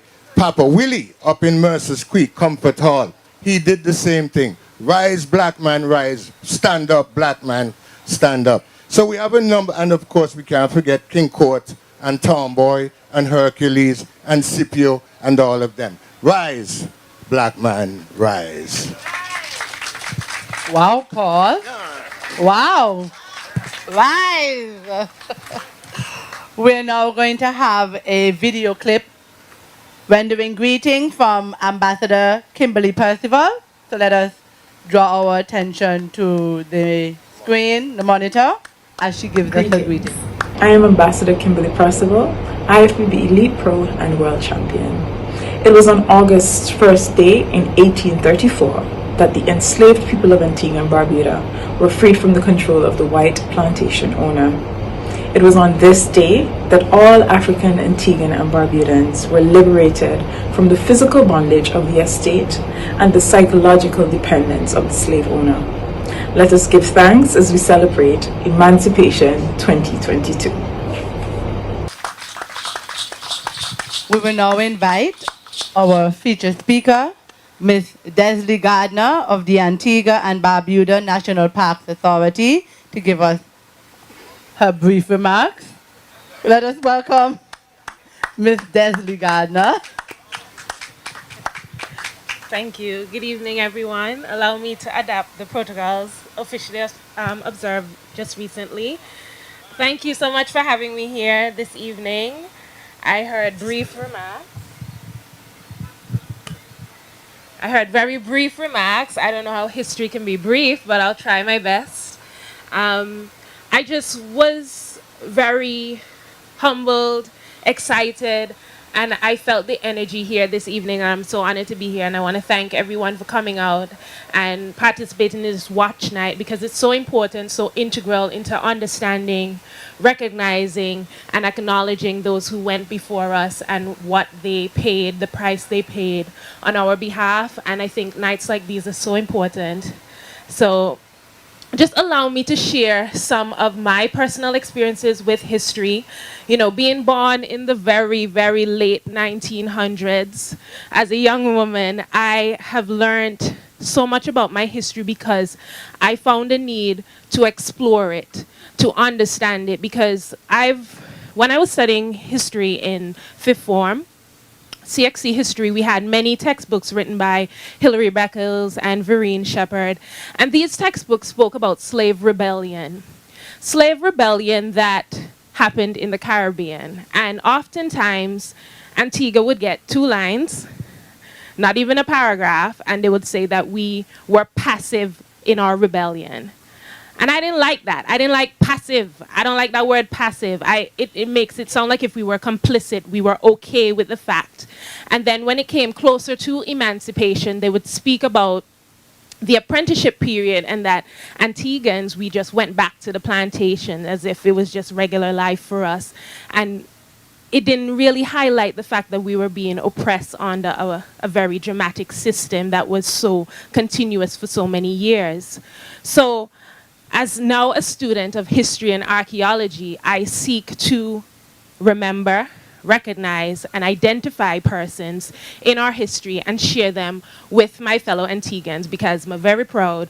Every time I was in university and they would ask, what about Antigua? What y'all did there? I wanted to share our stories, share the names of our people, because I felt that that was very important. So tonight, I just wanted to share a few stories with you, talk about some slave rebellion leaders, you know, and just so that we can add names to the list of Kim Court or Kawaku Taki or Tomboy, Hercules, Scipio, all these names that we already know, but to know that the list goes on. There are more people that need to be recognized. And when Ambassador Omad shared with me that the theme was remembrance, recognition, resistance, I really felt like if the need to speak about these people was necessary for tonight's proceedings. So the first one I wanted to speak about was Kwamano. Kwamano, he was one of the first to utilize the Sherkley Mountains, or as we affectionately call Buggy Peak, as an area of resistance. They practiced maroonage there. They escaped from the plantations and they rebelled into these high hills, and they practiced guerrilla warfare and tactical methods of resisting against slavery. Active resistance against slavery, not passive. We weren't doing go-slows, we were rebelling against the system. So Kwamano, he was actually seen as very dangerous. They recognized him in assembly minutes as being a very dangerous Negro fellow. So in 1746, on the 3rd of July, a warrant was put out for his arrest, and they asked for a ransom. The ransom was 20 pistols and gold coins for the finding of Kwamano. Kwamano had a full allegiance in the Sherkley Mountains with him. And one unfortunate downfall, which we've learned from the Stony Gut tale, Infama. So, imagine you have a full support around you in the Sherkley Mountains, and then someone informs on your plan to go down into the plantations and set them afire. Mind you, Kwamano had already lit many plantations afire, destroyed many properties already. So that is why he was labeled a dangerous Negro fellow. So having done this now, this informant allowed for him to be captured and executed. However, that did not stop more slaves from going on, more enslaved persons, from going on and rebelling to the Sherkley Mountains, which is why it's such an important and sacred space to us as Antiguans. It's a space where our ancestors would flee to, a place where they could practice their cultural traditions and ways. It's a space where we acknowledge even today as Buggy Peak, because we know, we feel the energy, the spiritual connection there to our people that were once there. So later on in the 1790s, that's when the Caribbean was really hot, because we know that the Haitian Revolution was happening then. The French Revolution was rampant, and the ideologies of liberty, equality, and fraternity were hot in the Caribbean. So that rhetoric was spreading all around, and that's where we have our next slave rebellion leader, Grigg. This is where Grigg now becomes the other dangerous Negro fellow being recorded in the Assembly Minutes of Antigua. And we have him now being an even greater threat because he had been exposed to these ideologies of the French Revolution. So the main question that was being asked on our plantations here in Antigua is, am I not a man and a brother? Am I not a human being? Tonight, when they asked me to come up here, they acknowledged me by name. They said Desley Gardner was going to be here. I had a name. I was given an identity to you all. Many of our ancestors did not have this. But the fact that Grigg was not only notable because of his rebellion, but to be put in name into these archival records, identified as a threat to their suppressive system. So now Grigg is another one who's using Buggy Peak, the Sherkley Mountains, as areas of resistance, rebellion. So we have him now being recorded, being arrested, but then unfortunately being acquitted. Could you imagine? An injustice system arrests a Negro man and cannot bring enough evidence to the jury for them to convict him of a crime? Because how can you convict somebody of having an idea? So I found that very interesting because in the 1790s, it's not like if we had acknowledged rights. So how come they couldn't just make up a story and put him into prison? So unfortunately, they couldn't keep him arrested for any reason. So he was acquitted by the jury, a white jury, and his plantation owner, John Lafoy, was not pleased with that. So he decided to pack up Grigg and put him on a boat to the Spanish Main. Now, Grigg, being a very resourceful man, somehow he was able to escape from that ship that was destined for the Spanish Main, which is Central America. Right? So they're going to ship him off, get rid of him so he can't disturb the peace in Antigua any longer. Somehow he got off of that ship and ended up in Martinique, another French colony that is purporting these ideologies of liberty, equality, and fraternity. Am I not a man and a brother? And then Grigg, he could have stayed in Martinique and been with like-minded Negroes, but he decided to return to Antigua and free his fellow Antiguans. And that is just so powerful, the fact that he was able to gather resources, return here in Antigua in the 1790s, and put together a tactical team in the Sherkley Mountains. It's quite extraordinary to understand how hard it must have been, how much effort he must have put in, how much love he had for his fellow Antiguans to even consider them when he could have just gone on his way. He had already escaped Antigua, escaped the plantocracy, but he returned, and he was able to gather enough intel, enough men and women with him. But unfortunately, he was executed on the 1st of August, 1798. And we lost another great slave rebellion leader. However, it just encouraged more enslaved persons to continue to escape, continue to practice maroonage to the Sherkley Mountains or Buggy Peak. And I just want us to honor people like Grigg, Kwamano, especially when we think of Buggy Peak as a sacred place, a place of memory, because we have many around us. We know this tale of Stony Gut. We know the tale of Buggy Peak. One of our most important heritage sites, the Antigua Naval Dockyard. It houses a space called Middle Ground. Now, this area was one of the first areas of maroonage, despite its very specific location. It was within a naval compound. Now, in the 1740s, you know that tale where they say that the Europeans were dying out from disease and the hot sun. So all the time they needed to replace that labor with African laborers. So not only were they replacing their laborers, they were also replacing the soldiers that were in the Navy. So in the 1740s, the British Navy spent the equivalent of £40 million to purchase 12,000 enslaved Africans straight from Africa. At that time, that made the British Navy the largest slave owner in the Caribbean. And they called these enslaved persons the King's Negroes. It was under the Georgian period. King George called them the King Negroes. And these Negroes were varied from the age of 14, as young as 14, right down to late 80s. But these skilled Negroes, they developed something that we cherish now today in Antigua. We have a UNESCO World Heritage Site, our very first.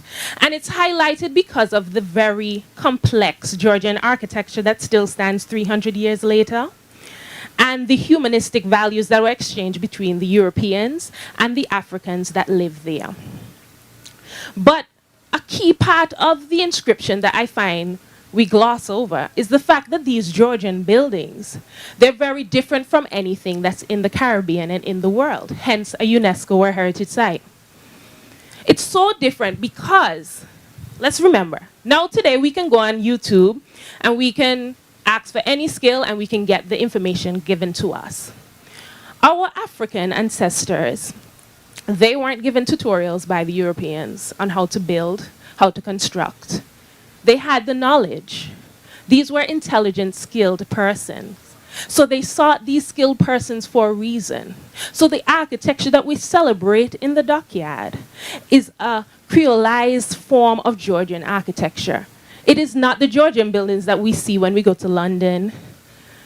They are an alchemized joint design that our African ancestors had the foresight to say, you can't build this big box in this hot climate. You have to add a wraparound veranda, a large sash window. You have to put in louvers inside to allow airflow. So the fact that they manipulated the materials, the resources given to them to produce this really great, intricate, different design that has now been celebrated internationally. It's not buildings that we see every day because, you know, they're pretty to look at. That's the blood, sweat, and tears of my ancestors that is still standing here 300 years later. A unique design that is known as the Antiguan vernacular. So much so that it crossed development into some of the buildings that we still see on St. Mary Street, Redcliffe Street. It's a unique style of architecture that was developed by our Afro-Antiguans. So it's something that we need to celebrate, understand, and appreciate. So in understanding the development of the dockyard, African laborers was prominent. It wasn't just the British Navy of European soldiers. We also had the African militia that was established where African men were bearing arms, and they were the ones who protected middle ground. Very easy to understand. The middle ground is the entrance of English Harbour and Falmouth Harbour, the middle ground between that. They weren't very creative with the name, but it helps us to understand what they were protecting. So the area of middle ground now housed the African community, one of the first free African communities, because within the King's Negroes, they leased enslaved persons from other plantations. Free men just came and provided labor to the Navy. And then, of course, we had those enslaved persons that the Navy bought. So you had a complex collection of African persons of varying status and freedom, living in one community, being allowed to practice their traditions. And all they had to do was report to work in the dockyard in the morning. So now we have our first community, free community. And what is quite interesting is that one thing about the Antiguan plantocracy in the 18th century is they write down every complaint. So you had them now complaining that the naval officers in the dockyard must now be hung because they are allowing the free maroonage of our young and old black men through their labor force. So you leave the plantation here in St. John's and you head out to the dockyard area, and a sailor asks you, "Are you free?" "Yeah, I'm free."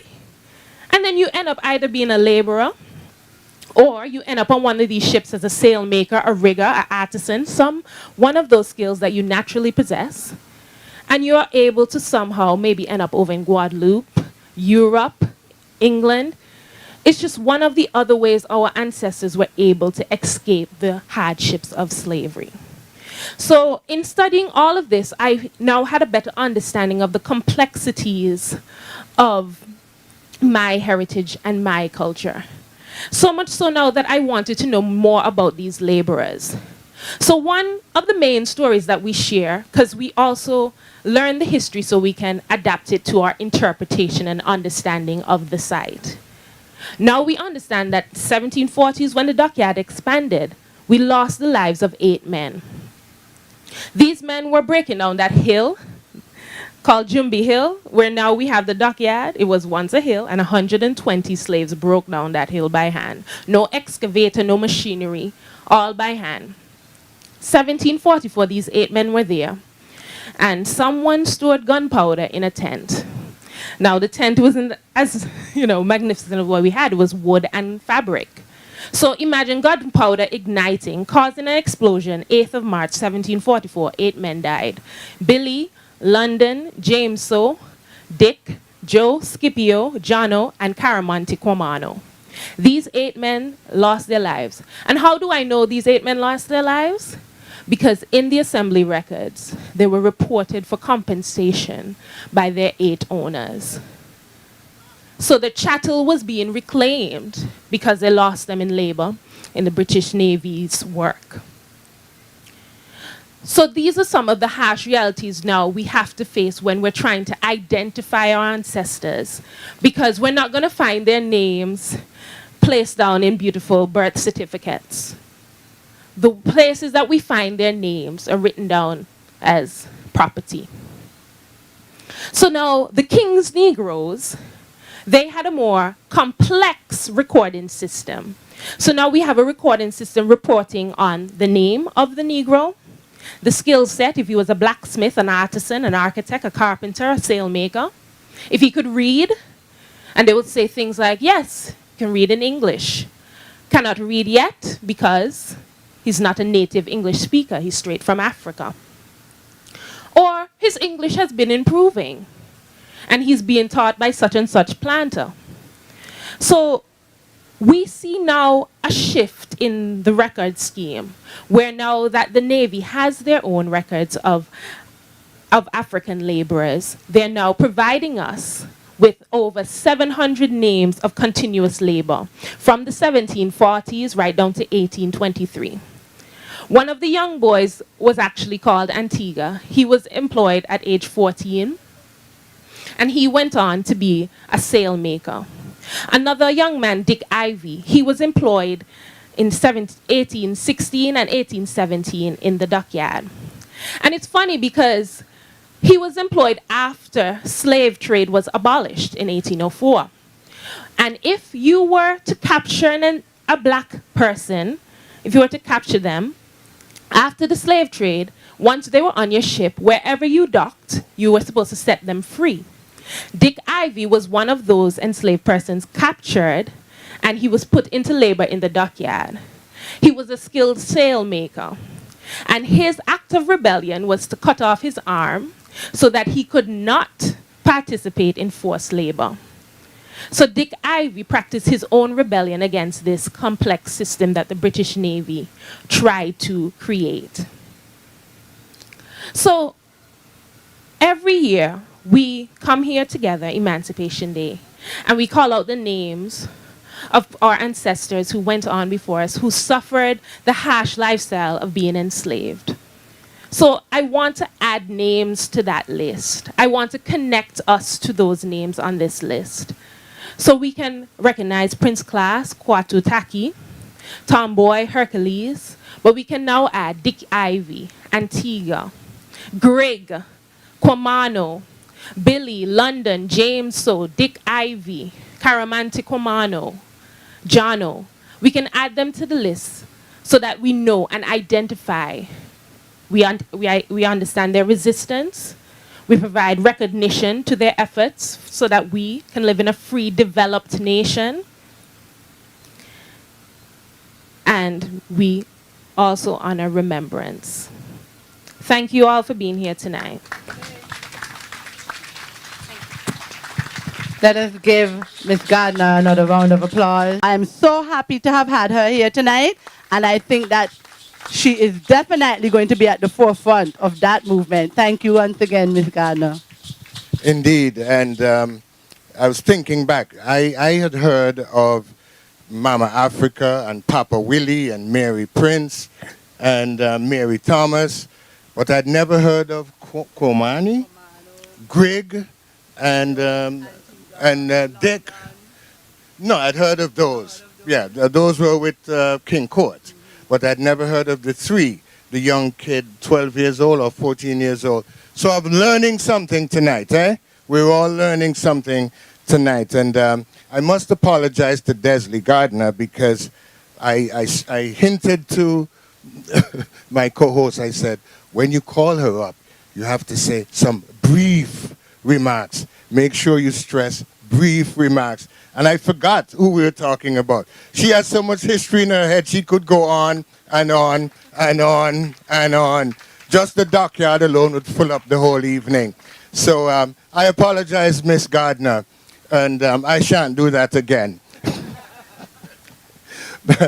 But here we're trying to work with a clock. So that's why I tried to stress to her, say brief remarks. And folks, it's now time for the roll call, I believe. Some of the names that were mentioned, very timely. We'll draw your attention to the screen. Yes, so we will now have the presentation of the 87 martyrs and revolutionaries who were leaders of the 1736 slave revolt in Antigua and Barbuda.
We'll now have a video clip greeting from Dr. Damien Dublin of the Dominica Reparations Commission.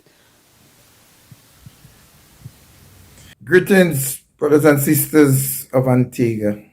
I am Dr. Damien Dublin, Chairman of the Dominica Reparations Committee. I wish to extend fraternal solidarity with the Antigua and Barbuda Support Commission on Reparations as you celebrate this significant day in the history of Black people, Emancipation Day. The activities that you have outlined indicate that some thought went into it as you seek to impact on various strata of the Antiguan society. Of significance to note is the presence of Ambassador Ireneo Namboka of the IDO Group. This group has a very good relationship with the CARICOM Reparations Commission and is forging even deeper relationships with CARICOM on a whole. We sincerely hope that at the end of the activities, the Antiguan population will be more sensitized to the issues of reparations and join together with you in this struggle as we seek reparatory justice. In our region, reparatory justice is sought for native genocide against indigenous people, of which Dominica has a very thriving population, and also reparatory justice for enslaved Africans, the descendants. We have moved from slavery to emancipation to independence, and now the focus is on reparations. We fully believe this is a just and ethical struggle, and we just call on everybody to join this and help us as we together strive and put all our energies in one direction to achieve our objective. So once again, on behalf of all the people of Dominica, the indigenous Kalinago people, and the other citizens, we wish success on this very important and significant occasion.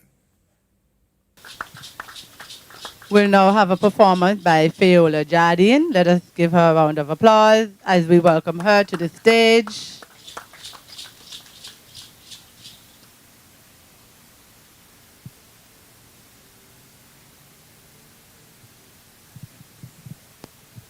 Good evening, everyone. Please allow me to observe already established protocols. Do you feel the freedom in the breeze? In the shuffling of the leaves? Freedom come, freedom don't go, freedom stay. You are welcome. Sit at the table we've made for you. It is black and it is beautiful. Laid out on the cracks of our ancestors' backs, let's have a meal with all the fixings. Fix things. Repair the Africans broken. Stolen bodies, stolen languages, stolen resources, stolen light, stolen. Really, it's only a token of what we deserve. Perseverance through the ins and outs, ups and downs, sideways and back and forth. Our history is exhausting. Faces in the dirt, Homo sapiens treated like savages. You're part of the problem if you don't understand it. Men, women, and children of this earth, skin the color of earth, rich soil from where life grows. We are the beginning of birth. And it hurts that there are still many who don't see us as human. Don't see us as human, and constantly we're struggling for our rights and recognition. Kings and queens wearing frowns instead of crowns. So unnatural, anti-factual. Distractions from our regality. This is our reality, not to be taken casually. Flamboyantly caustic to our collective psyche. So fix it, repair it. We beg not asking for handouts, not asking for another man's lot. Justice demands payment in full for what was stolen, fees incurred from what was broken. This is part and parcel of emancipation, financial freedom. Let go the skirt hem of our nations. It's not all fun and games in the sun, sea, and sand. Mom and pops broke the precious, and now their kids must pay the damages. It's only fit. The apology and the money go hand in hand. Every generation, grand after grand after grand after grand.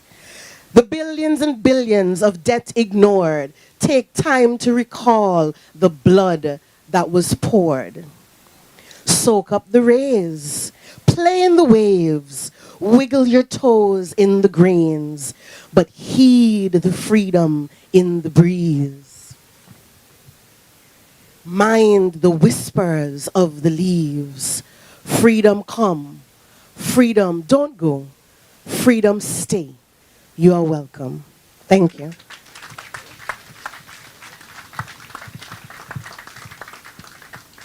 Our ancestors are honored tonight. Indeed. Indeed. And I cast my mind back to when I was a youngster in school studying history. And it would have been so much more interesting and exciting to learn about reparatory justice, to learn about reparations. But in my day, we didn't even know that word. It didn't even exist and that's over 40 years ago, Tavia. So we didn't know anything about that, and so we wrote about Hernando Cortez and Francisco Pizarro and Drake and all of these scoundrels. At that time, we didn't even consider them scoundrels. We were considering them heroes. They came and discovered 1492. Columbus sailed the ocean blue, and we venerated Columbus instead of treating him like the villain of history that he really was. Christopher Columbus is a... No, you're leaving out damn. You're leaving out damn. You have to say damn. Christopher Columbus is a...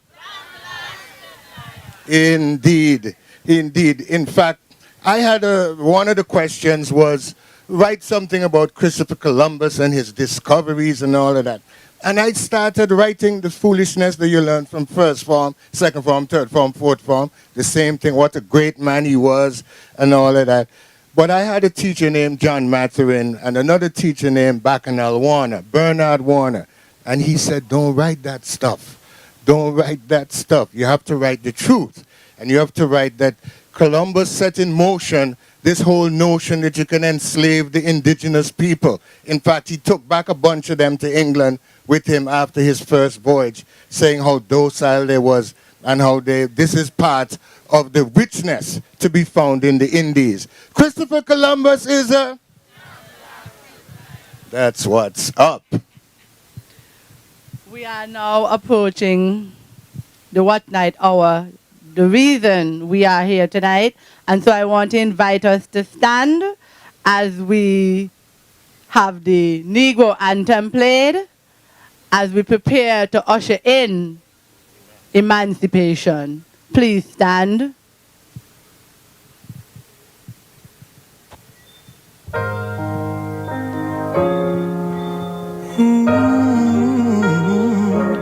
Sing a song.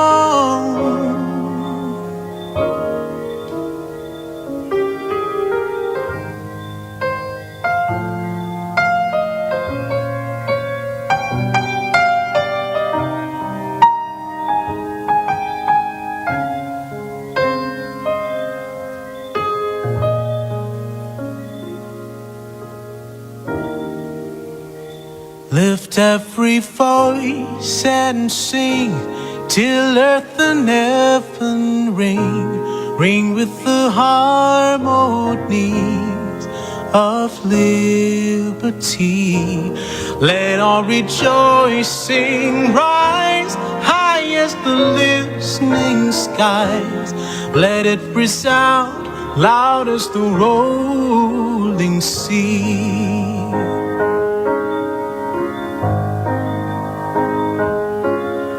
Sing a song full of the faith that the dark past has taught us. Sing a song full of the hope that the present has brought us. Facing the rising sun, the far new day begun. Let us march on till victory is won.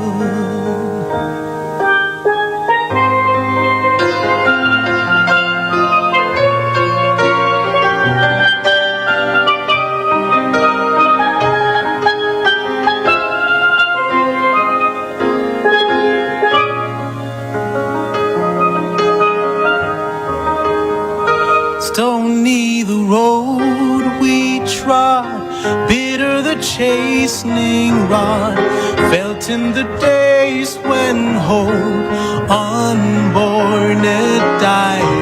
Yet with a steady beat, if not on weary feet, come to the place for which our fathers sighed.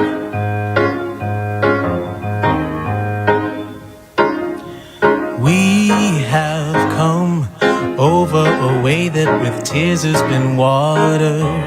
We have come treading a path through the blood of the slaughtered.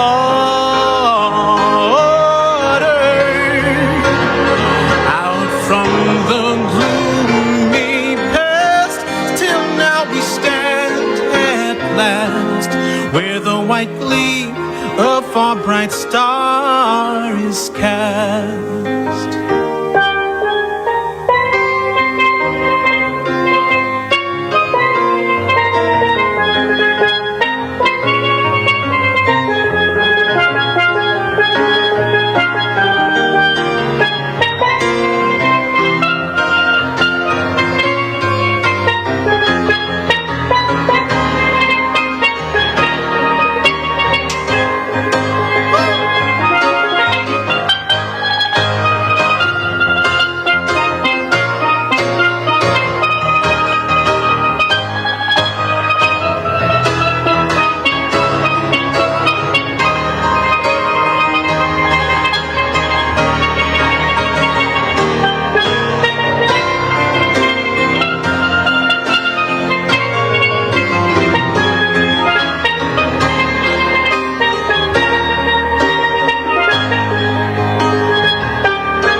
God of our weary years, God of our silent tears, thou who hast brought us thus far on the way, thou who hast by thy might led us into the light, keep us forever in the path we pray.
We now have the Iron Band coming through.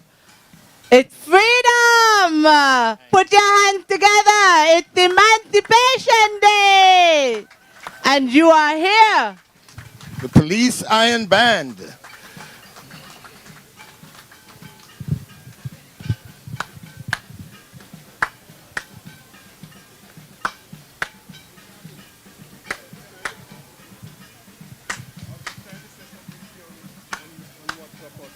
How are you? Good to see you.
You know, it's funny. The irony of it all is that back in the day, police used to lock up people for playing iron band music because it was considered vagabond music. And now we have the police themselves playing iron band music. The irony is not lost on us. We have more entertainment for you. We're going to invite Zakari on stage. Let us put our hands together. Is Zakari here? King Zakari. King Zakari. All right. It doesn't appear as though he's here. All right, let's move on. We'll now move on to another video greeting from Earl Bosque from St. Lucia of the St. Lucia Reparations Commission.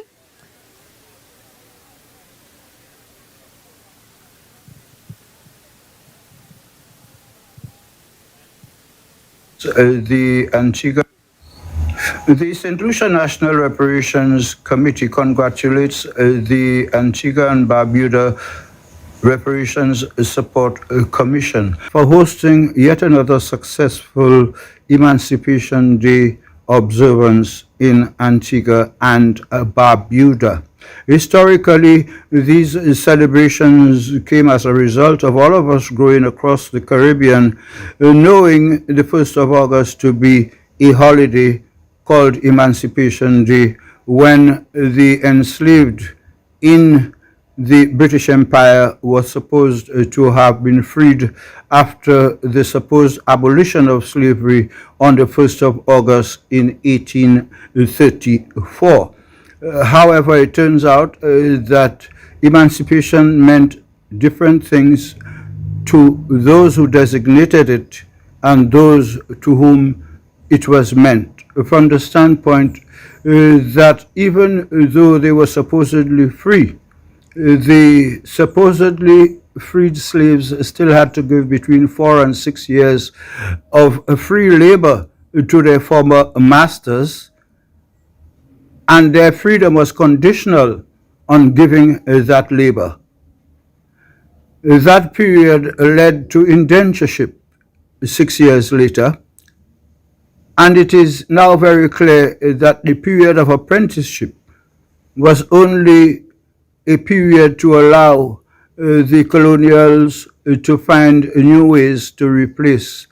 Therefore, Emancipation Day observances today tend to draw on the intrinsic relationship between slavery, emancipation, apprenticeship, and indentureship, all of which add up to the reason why we have to continue the fight for reparations, for slavery, and for native genocide without leaving out our first people in all of our territories. So once again, congratulations to the Antigua and Barbuda Reparations Support Commission and to your chair, our dear friend, who, as we know, has always stood up front.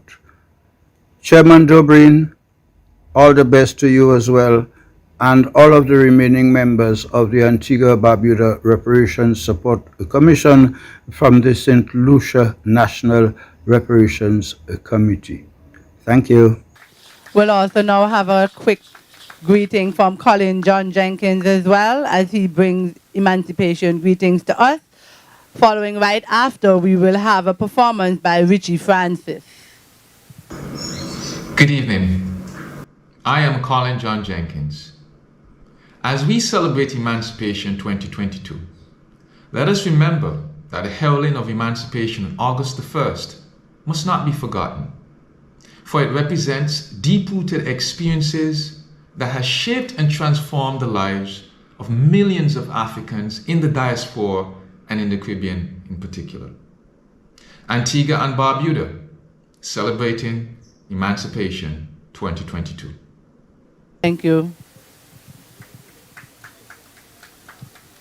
We'll now invite Richie Francis to the stage. Let us put our hands together as we welcome him.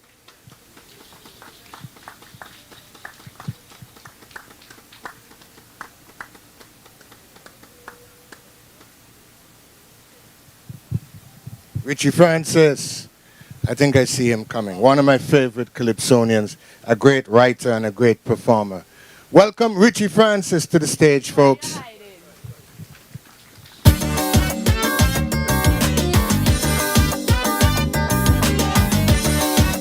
Good evening.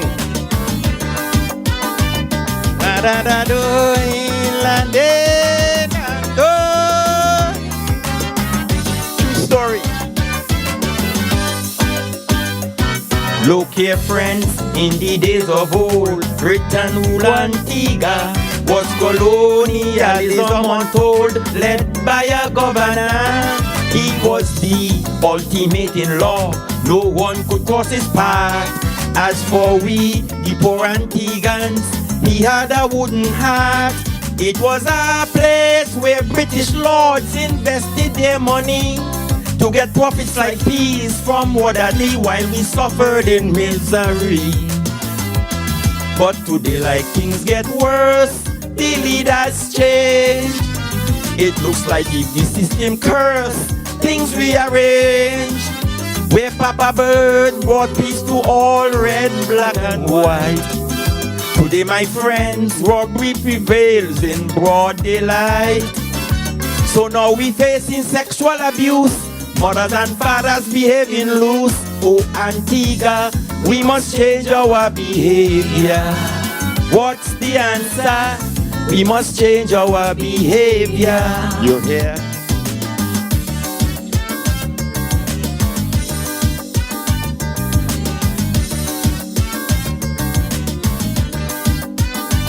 La da da do, la de la do.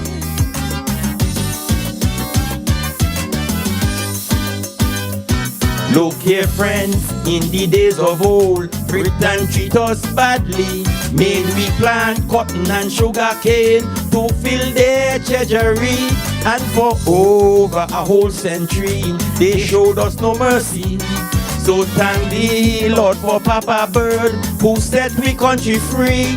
So we gain we independence from British overlords.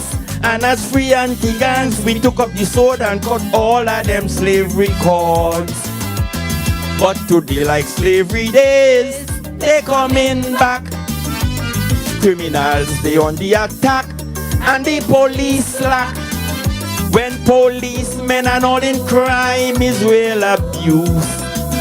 Sad to say some policemen behaving loose. Violent crime plaguing Antigua, just like this pandemic corona. Oh Antigua, we must change our behavior. What's the answer? We must change our behavior. You hear?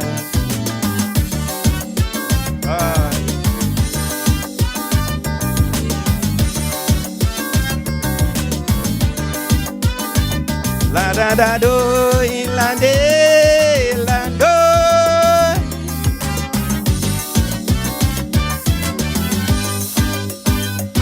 When we were a crown colony, this is no mama guy. Yes, Britain and she family, they suck we orange dry. My people didn't own a thing, not even we own drum. We had to beg the English king for a little sip of rum. Everything, plate, spoon, saucer and cup, came out of Great Britain. Not even the sea sand, the beach and the land was owned by an Antiguan. So when we got independence, with pride we were endowed to set up our own defense. We felt so proud. But today we cannot trust we own security, because they thieving just like everybody. And within the public service, corruption is the main interest. Oh Antigua, we must change our behavior. Look in the mirror, we must change our behavior. You hear?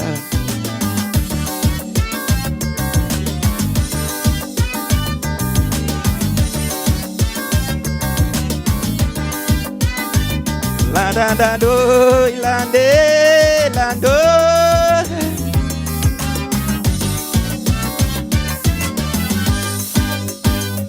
So my friends, this my calypso is to tell all Antigans that Great Britain and the Babylon who lived on the submission.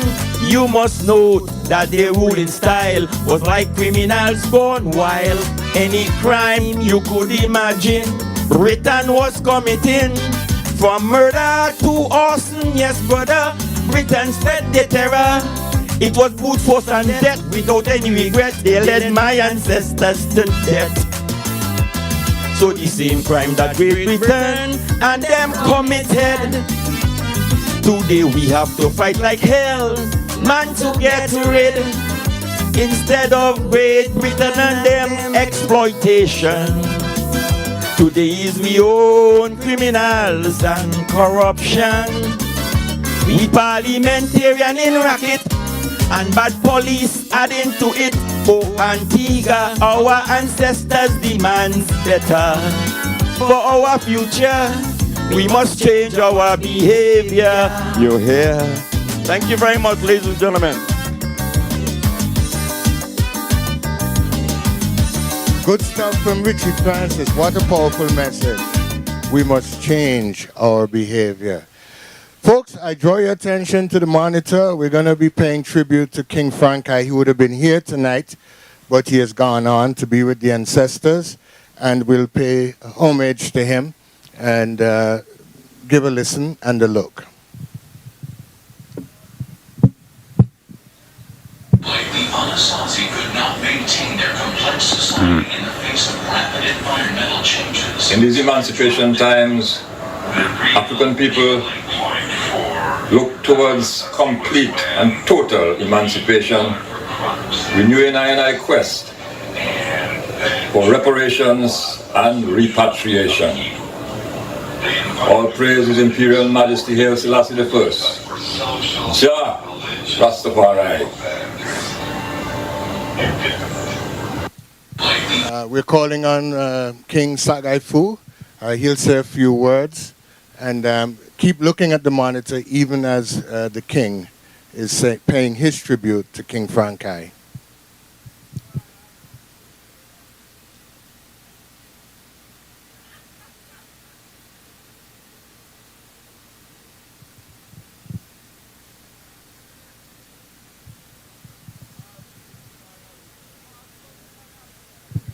Holy Manuel Selassie, Jah Rastafari. All protocol observe. My vice gone, but at least King Franchi is our elder. He stood with us until he's gone now. So we're going to continue the fight. We're going to keep alive, hope alive, emancipation. Emancipation to me means after 500 years of slavery, that the black man, we are here strong. We're going to continue fight. I am glad to see that the Rastafari movement has been recognized by the government and the Repatriation Committee for our support and our endeavor. I would like to say, repatriation to me is after the Berlin Conference, the war-torn city of Europe in Germany, when General Bismarck decided and the European nation to say, let us take Africa.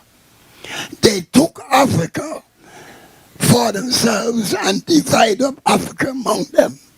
So we had the French Africa, Belgium Africa, Dutch Africa. We were all engulfed in slavery, fighting our colonial masters. But give thanks that we have gone over 500 years, and now is our time for repatriation and reparation.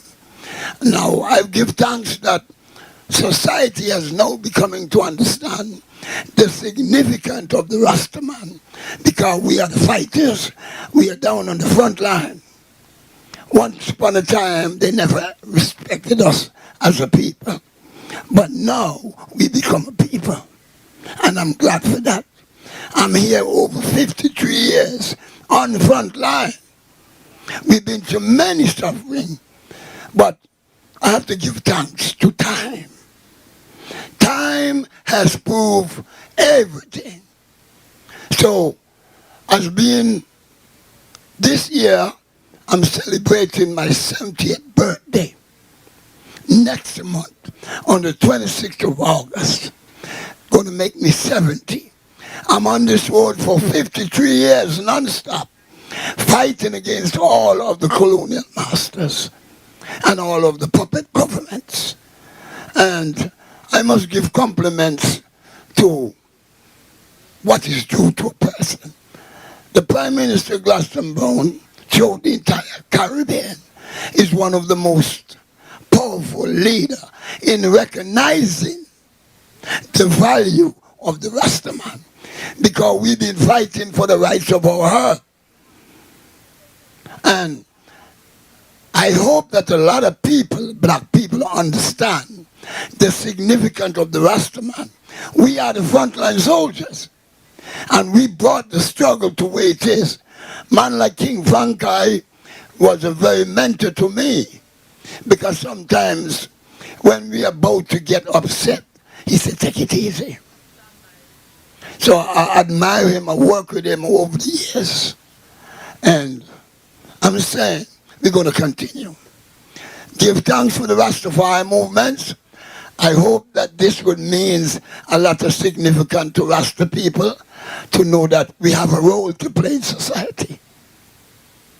I want to see we develop in Antigua, because me neither ALP nor UPP. Me neither none of them. Me want to see real African leaders respecting the dignity of our struggle. Remember our struggle over 500 years. And now time come to embrace all of the people. Not some IUPP that are still red, white, and blue. Me not upon that. Me am a liberator. Me come for the rights of our people, Antigua people. Woman no love go on in Antigua. Me no love to see the foundation of all sorts of people come from all over. And then our Antiguan have always behind suffer, because light no darkness will beseech thee. The more light you be and the more foreign you be, you get better privilege in Antigua. I want to sit at the top.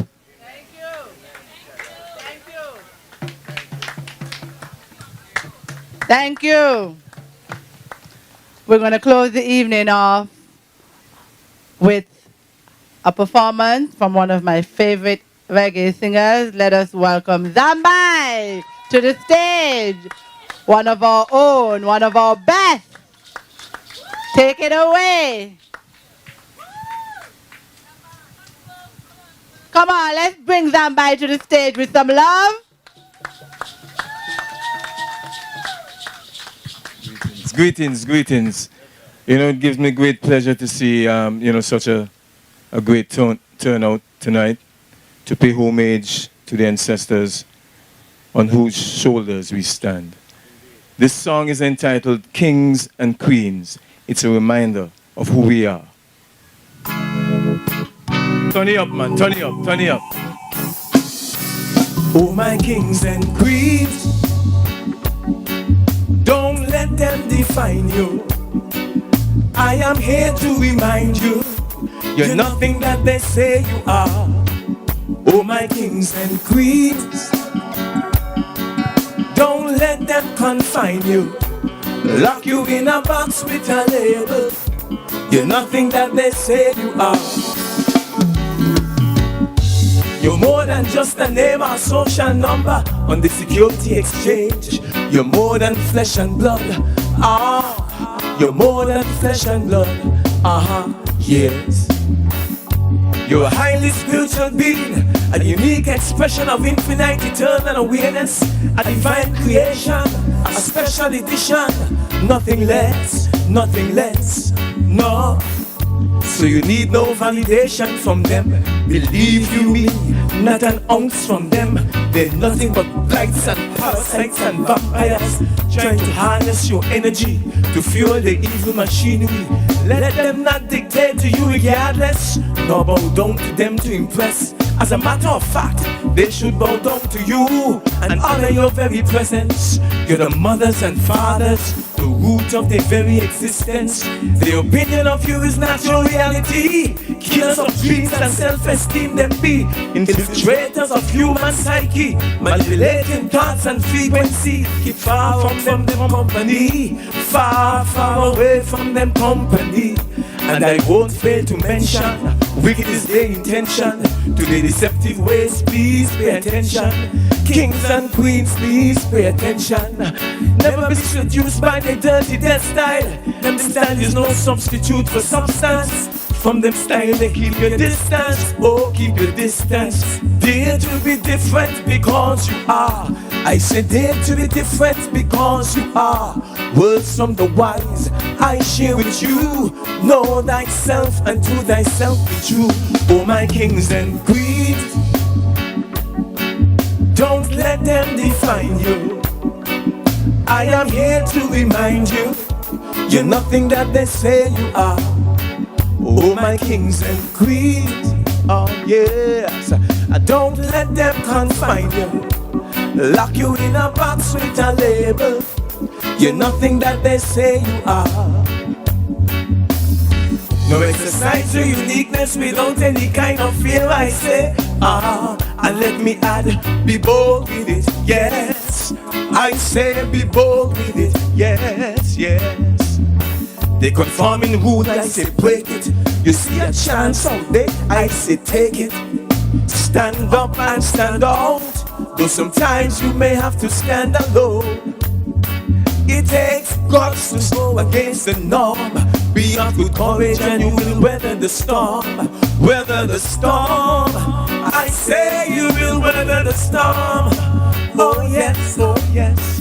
Not because everyone is doing it means you have to do them too. No, connect with that God code inside of you. Know to yourself you have value. Many will call you crazy, but pay them no mind mark you. It's not your fault they don't recognize genius. With blinders limited is their scope. They can't see your globe within us. No, see them for who they are. Yes, no make them hack into your system. Infect you with them virus, take you make victim. No, protect your head, your heart, your mind at all times. Oh, my kings and queens, don't let them define. I want to say hands in here, man. Come on. I am here to remind you, you're nothing that they sing it with me. Oh, kings and queens. Oh, my kings and queens, don't let them define you. Don't let them confine you. Don't let them confine you. Lock you in a box. Lock you in a box with them. You're nothing that they say you are. Oh, my kings and queens, don't let them define you. I am here to remind you, you're nothing that they say you are. Oh, my kings and queens, don't let them confine you. Lock you in a box with a label. You're nothing that they say you are. Thank you. One love. Thank you so much. Put your hands together, ladies and gentlemen. Tavia, we have come to the end of another beautiful Emancipation Watch Night event. And absolutely enjoyable, eh, Tavia? Absolutely enjoyable. So we want to take this opportunity to wish everybody happy Emancipation Day. Emancipation Day. And we want to thank every single one of you and your ancestors for coming out tonight. And I want you to all leave here safely with the grace of the protection of the Creator before you, above, beneath, and behind you. And as you leave here, take to heart everything that you have heard, everything that you have been taught, and let it reshape and redefine who and what you are. We are kings and queens, Zambai, spoken from a true king himself. And all of the performers, everyone who contributed to tonight's proceedings, our chairperson, thank you so much, Dobrin, and all of Mamba Liverpool, the brain behind all of what we experienced tonight, everyone that's a member of the reparations committee. I don't remember everybody's name, but you know who you are. And we want to thank you. Let us continue to honor our legacy and do ourselves proud as we represent our culture going forward. And don't let next year be the next time we see you. This movement is a daily one. Emancipation is a daily exercise. So continue. Indeed, and don't forget the Emancipation Breakfast down at the Green Bay Moravian Church. I know Darbin is going to be there. Every year he's there. Mamba's going to be there. Tavia, I don't know if she has the energy to do it tonight. I am going to be there. We're going down to Green Bay Moravian Church for the Emancipation breakfast, 7 o'clock in the morning. And I especially asked the tech guy over there to pull up Strength and Power. That's going to take us home. Good night, everybody. Happy Emancipation Day. I love you and look forward to seeing you again this time next year.